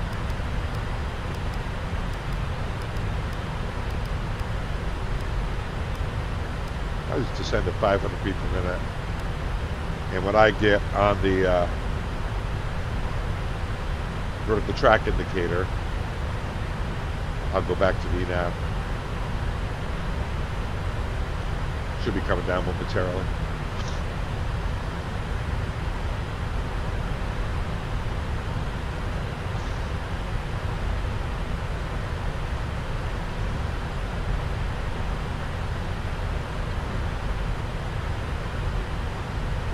Right, there's 72. I think what I'll do is set this up. Here we go. Recon speed 272's in there.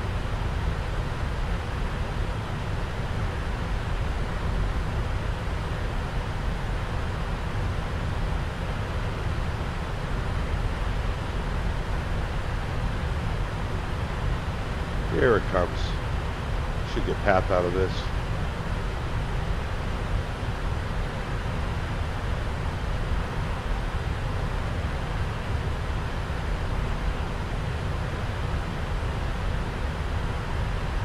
All right, there we go. There's path. Here we go. That should do it. Right down to altimeters. We usually don't do the lights until we get down below 18, but I was playing around with them and had them on just so I could see the aircraft with the drone. So lights are on. I should turn down the dome light. We do that to get our night vision recovered.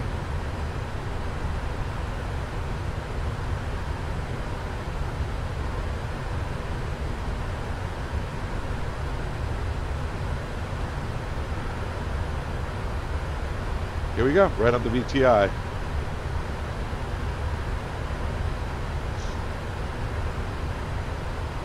Get the heading, I'll keep that around. I think it was a heading out of Bovingdon. Bovingdon. Now, if they ever were to give us, oh yeah, we get the Bovingdon Transition. You know.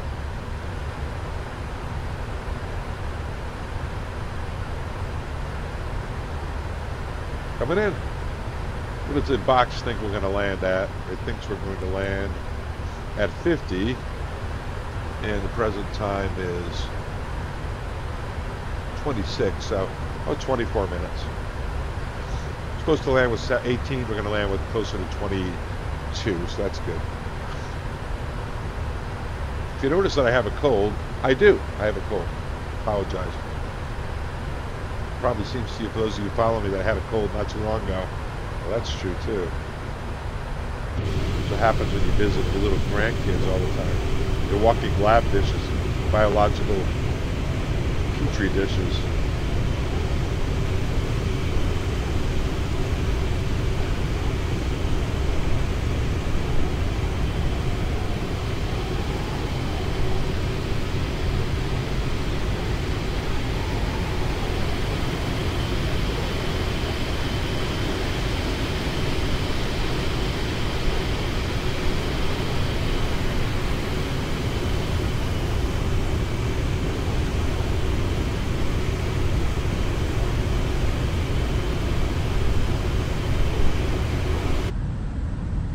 Out the wing. Nice. Still on the vertical track indicator. Approach is briefed, arrival's briefed. Everything's going good. Remember, it's going to end up at 220 at Westcott, which is right there.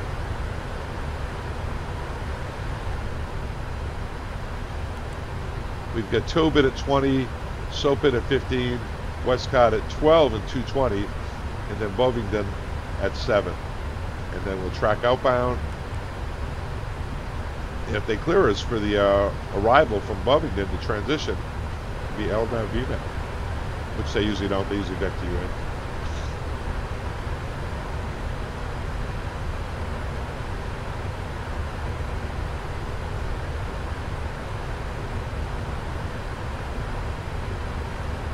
And if you remember,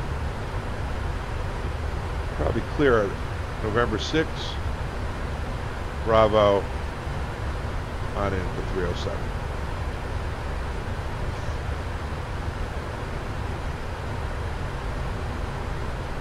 I wonder if you could put the gate now. Think? Nope. Let's not do that, right? Stop pushing the buttons, Captain.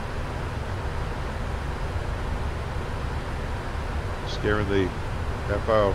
Hi, ladies and gentlemen, it's Captain Richard. We'll start our descent and approach into London Heathrow. Should be touching down in just about 20 minutes. There's presently some scattered clouds at around 8,000 feet. The winds are out of the west at 5 miles per hour. And it's presently 18 degrees Celsius. What is that, about 63 degrees Fahrenheit? Good visibility. Seatbelt sign is on in preparation for landing. Flight attendants prepare for landing, please. Seatbelt sign is on. It's early, but this gets some, we'll chime them out of 10. Get some hustling.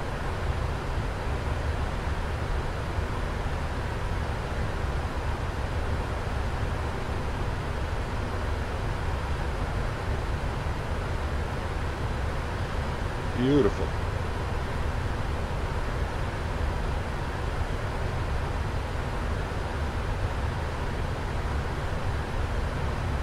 Get to do this all and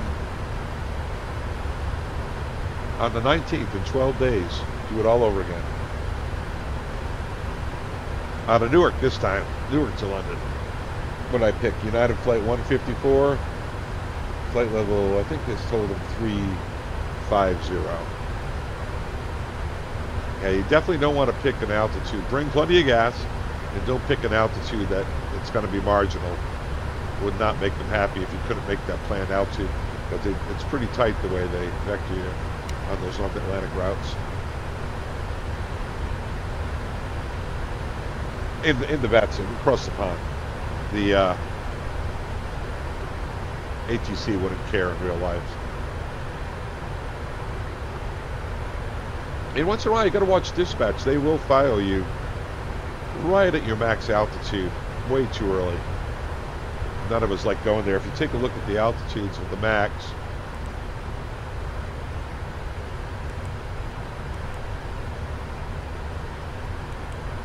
I was not going to put it in here. You really want to be 1,000 feet below whatever your max is. We're in a descent, so it's not going to let me do that, is it? Never mind.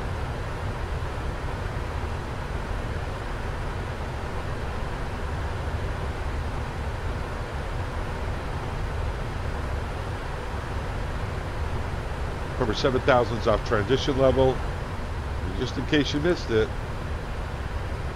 we put it in right here. You can change that. That came off the ATIS. How about the latest takeoff approach speed? 142. That'll be good enough for now.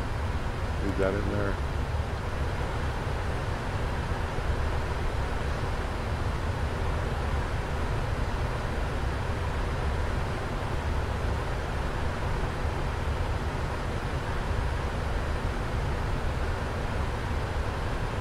The overhead.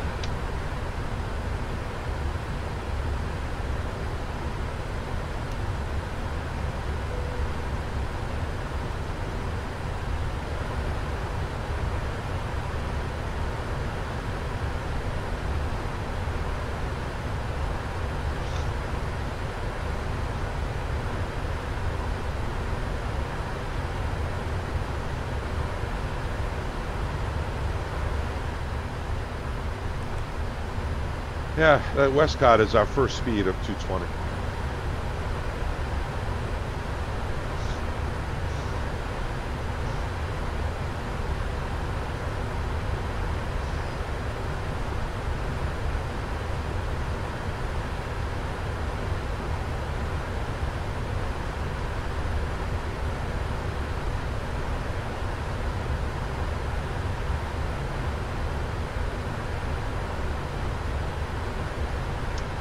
About 5 minutes early, and actually 6 minutes early.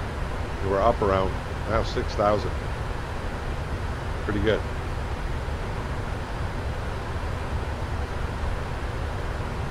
American 142, contact approach 119.730, bye-bye. 119.730, bye-bye. American 142.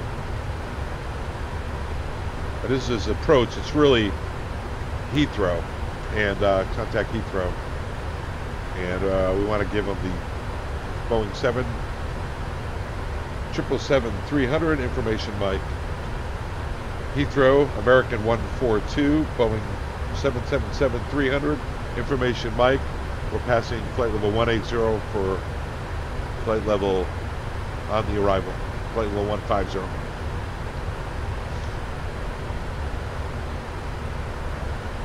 Oh, I didn't change frequency, did I? Good practice. Got it all practiced. Heathrow, American 142, information mic, Boeing 777-300. We're passing flight level 170 for 150. American 142, approach hello. Descend via star flight level 70. Descend via the star, flight level 70, American 142. Alright, 170 set. 70. Descend via the star. We'll just have to see if we can keep up here.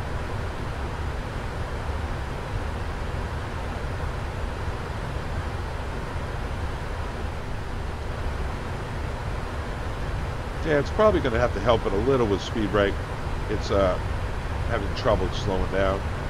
A little bit. You're going to be at Westcott at 220. It thinks it's fine, but it's just kind of hanging up there a little bit.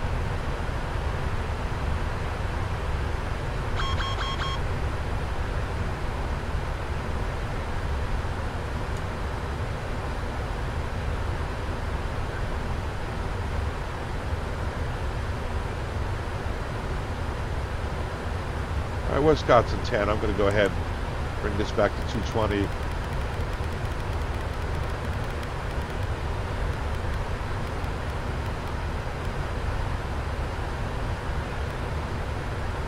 That's below the clean speed, so once we're below 265, I'll get flaps to 1. Below 265, flaps 1.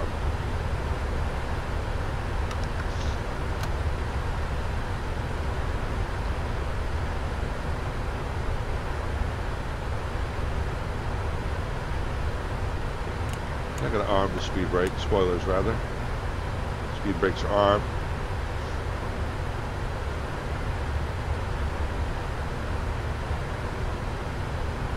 Getting a little bit high, so I'm going to help it on now.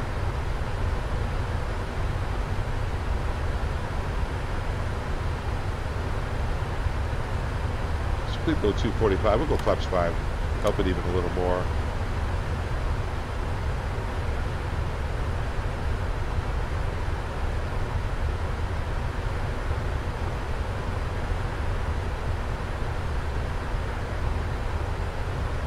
Because Westcott's in 4 miles, and we're really supposed to be down at 12, and we're going to be closer to 13 when we get there. That's okay. We're not worried.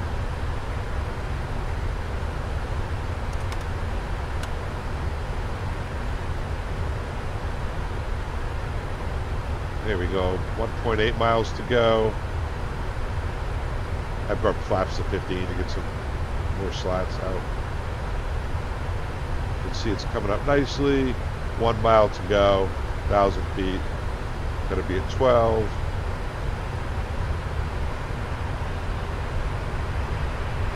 And There it is. Close. Bring the flaps back up to 5. Yeah, its speed brake's still extended.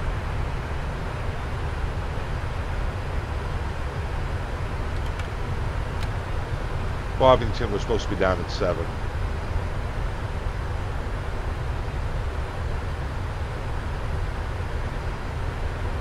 And it's saying we're right on it. Speed brakes can come back up and arm them. It seems happy now. Here it is, going down to 7. I don't know. Is it a little lost there? Out of 10.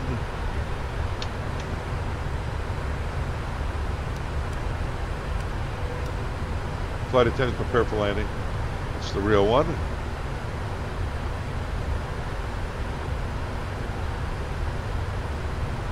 Getting down to Bovingdon by 7.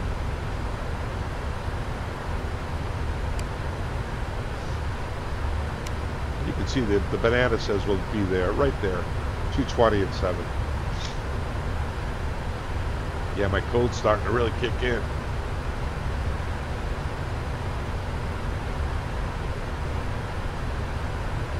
Speed brake arms, auto brakes are armed, VTI is centered, and we're good.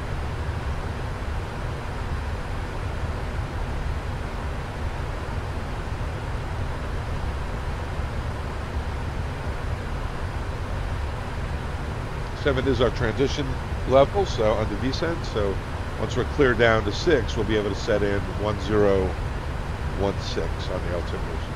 We have that preset. All right, 7 miles to go, 2,000 feet. Looks like the American 142, you're cleared. ILS 27 left via Bovingdon Transition, QNH 1016. Cleared the ILS 27 left via the Bovingdon Transition 1016, American 142. All right, well, in that case, we can set our altitude, VNAV, LNAV. We can set our altitude all the way down to our minimums. 280. And it should make all our restrictions fly it around. Beautiful. Altimeters to go. 1016, 1016, 1016. Descent checks complete. Speed brakes are armed and the rest of it to go. That's the cabin is ready. So it should cross Bovingdon at 7, stay at 7, and then do this whole thing just like a regular RNAV, VNAV, non-ILS. I'm going to get this heading. I'll just keep it synced up in case they give us one. All right, there's Bovingdon at 7. Bovingdon at 7. You know, all these years I've been saying Bovingdon, and I noticed when JP wrote up the script, he said Bovingdon, which is exactly what it is. Here we go. It's leveling at 7. Seems to know where it is. It's going to stay at 7 and then start down somewhere in here to do all the rest of it. Pretty nice.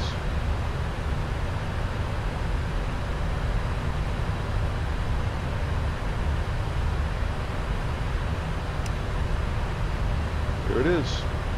FMC message. Tune. No, that's not true. That's the ILS.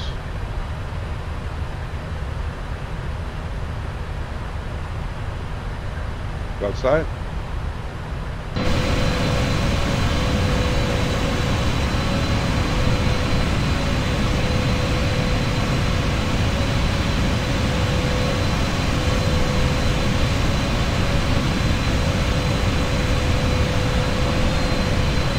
Man, I love this stuff. Hope you guys are enjoying it. I'm enjoying doing it for you. It's a lot of work, but everyone makes it worth it. I really do.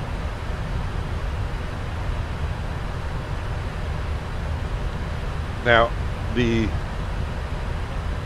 like you to be at 210 on downwind. So I should probably be at 210. 180 on base, 160 till 4 DME on final. So we'll kind of comply with all those. Those are the rules. And 185 on the mist if we have to do it.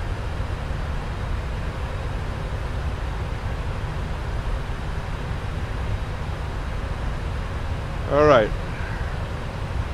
Should start a nice descent, roll right out. Down in here, you definitely want to be slow down to roll out. It just kind of rolls you right out over the... it's a little bit of time. We're good.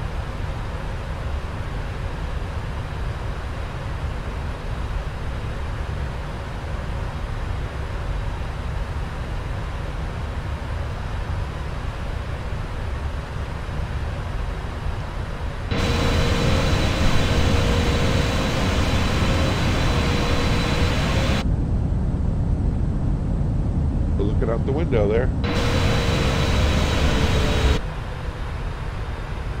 Here we go.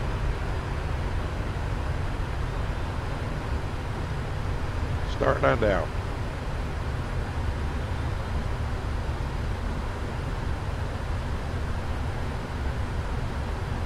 Not that far to go, guys. You don't want to be high and tight, so it's going to probably have trouble with it.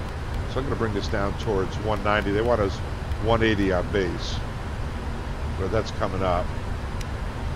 And remember, we have the ILS tune here. You'll be able to see on base leg the glide slope to cross-check this. We'll go flaps 20. Distance is 19 miles to touchdown. Altimeter set out of transition altitude. Lights are all RF. Yep, we're lit up like a Christmas tree.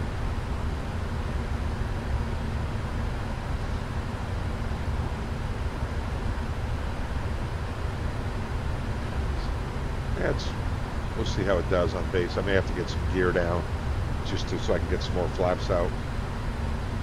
Down to flaps 20, which is 225. Flaps, they need to be below 200 for flaps 25. It's kind of a little bit of a steep descent. The nice thing about this, they do that noise abatement where you can do a constant rate descent. The RNAV, VNAV, non-ILS approaches will do that for you. Seems like it's doing a pretty good job. 16 miles out. American 142, contact tower, 118 decimal 705. 118, 705 for American 142, thank you. 118, 705. Tower, American 142 is on the Bovingdon Transition, ILS 27 left. American 142, tower hello, continue approach, speed 180 knots to 6 miles. Continue the approach, 180 till 6 miles for American 142. All right, let's get the gear down. Speed below 200. We'll get the flaps 25 once the gear is down. 180 till 6 miles. Right now we're 11 miles.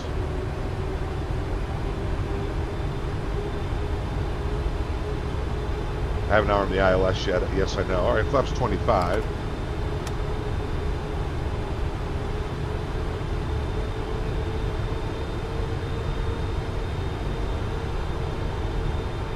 I'm gonna let it turn final. I see it out here. Runway.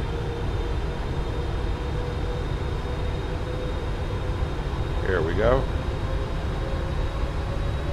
Let's turn it. There's the course.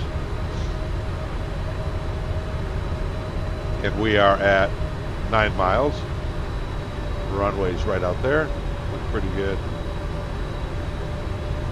Overshot the final a little bit, that's okay. I could have armed the ILS, but it's a lot smoother when you do it this way. Here we go. Get the ILS armed, approach armed.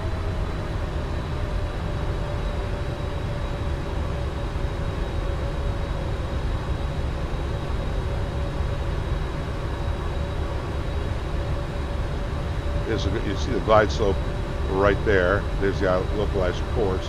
The white, we call it the ghost slang. There's 8 miles. 2,500.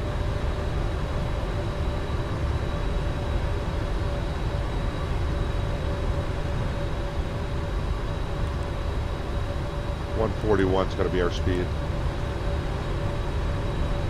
All right, 7 miles, we're going to start slowing it. It's got a little momentum. Takes a little while to get itself slowed down. American 142, wind 270 degrees at 15 knots. Runway 27 left, clear to land. Clear to land, 27 left, American 142. Clear to land. And the before landing checklist is complete.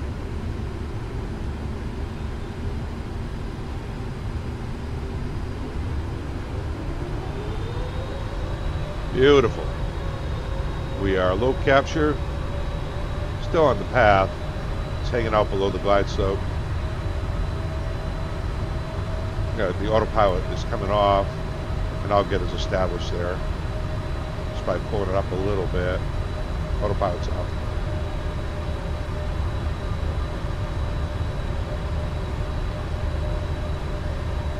Sometimes the VNAV path just hangs around just below the glide path. Technically, you should be right on it.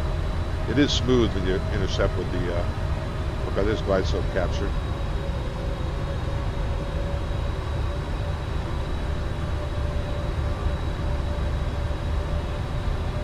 All right, 4 landing checks complete, clear to land.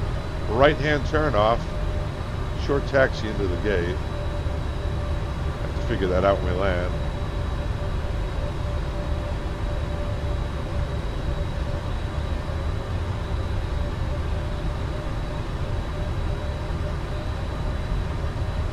A little bit of a right cross, not much.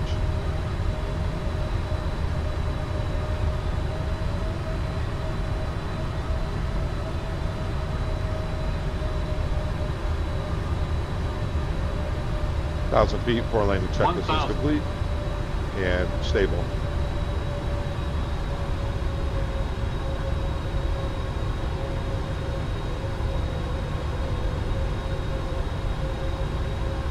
Inside, outside. Red over white on the VASIs, Pappies rather.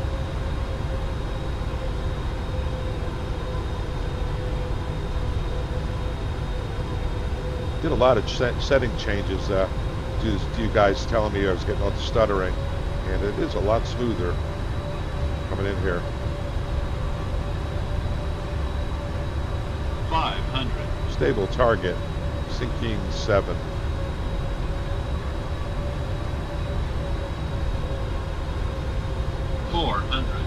Inside, outside. I'm outside all the way. Plus 100.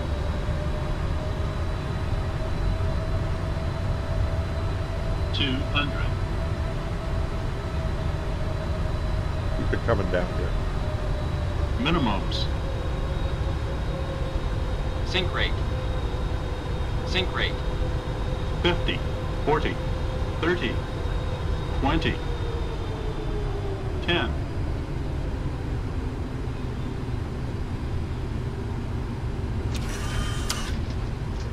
A little bit long.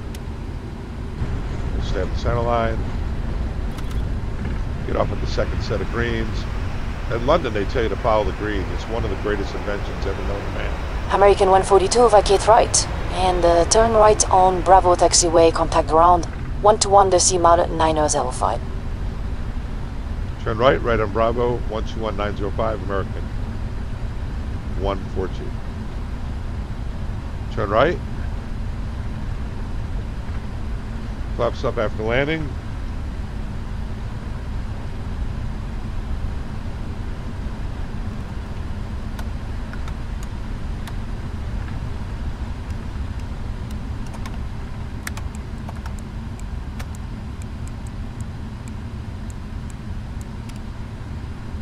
Ground American 142, clearing for gate 307. American 142, ground hello. Taxi gate 307 by Bravo. 307 via Bravo, American 142. Alright guys, let's get our bearings here. 307. Come in here, hold on. Airport. 307, right there. Okay, let's go in there.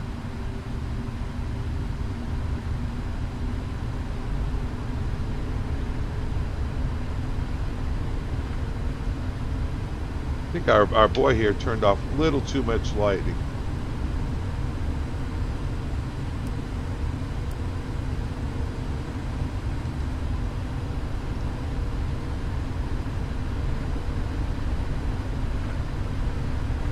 .7 is right there.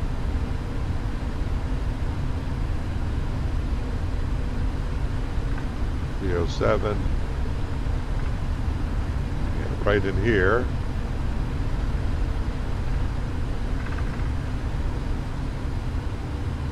Hi guys, JP, welcome to London Heathrow. I hope you like the long haul flight here today on FSiPanel 2020 from New York to London.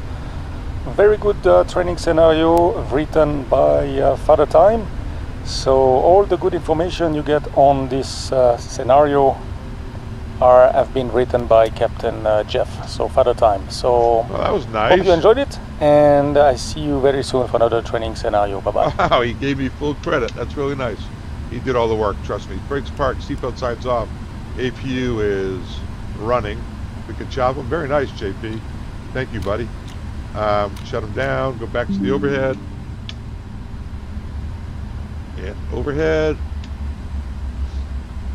Turn these off counterclockwise. So we'll get fluid transfer. Pumps are off. Turn off the beacon lights so that they know they can bring back the jet bridge. Turn off the emergency lights. Oh, that turned them on.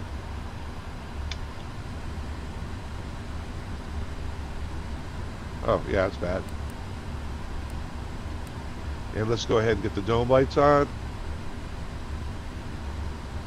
Get the GSX going. Request deboarding. The boarding requested. Let's see. British Airways, bring those bad boys over. Okay, let's go to the checklist. Fuel pumps off. I think they are off. Did I not get one of them?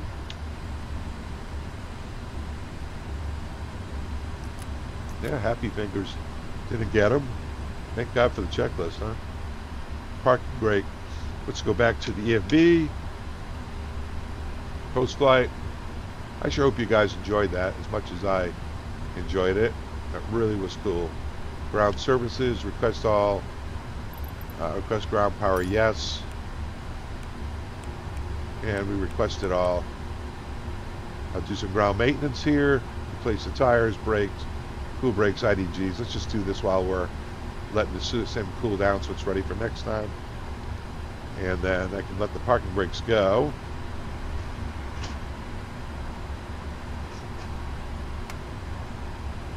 Item override.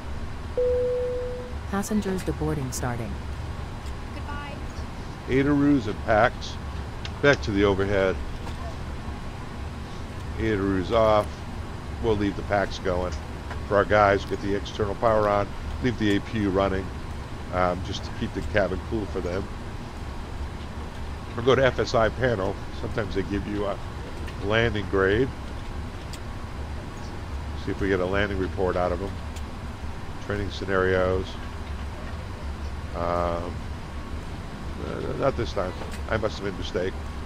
So anyway, that's done. Thank you, JP. Let's go say goodbye to the people.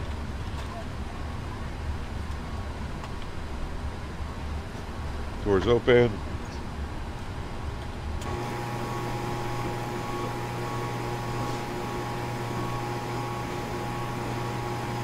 Very, very cool.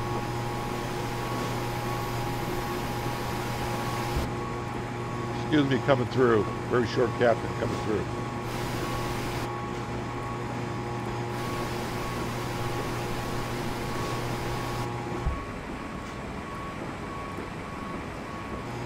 guys can all get off now. Thank you. Thank you very much. All right, guys, enough of that silliness. That's FSiPanel's newest profile, long haul. I think it was awesome. I am very excited, obviously. Please subscribe. Please get FSiPanel. Please give your positive feedback. Please give your negative feedback. Whoever it was that talked to me about my CPU, and I think you see that I did a bunch of adjustments. I am very excited. I got rid of my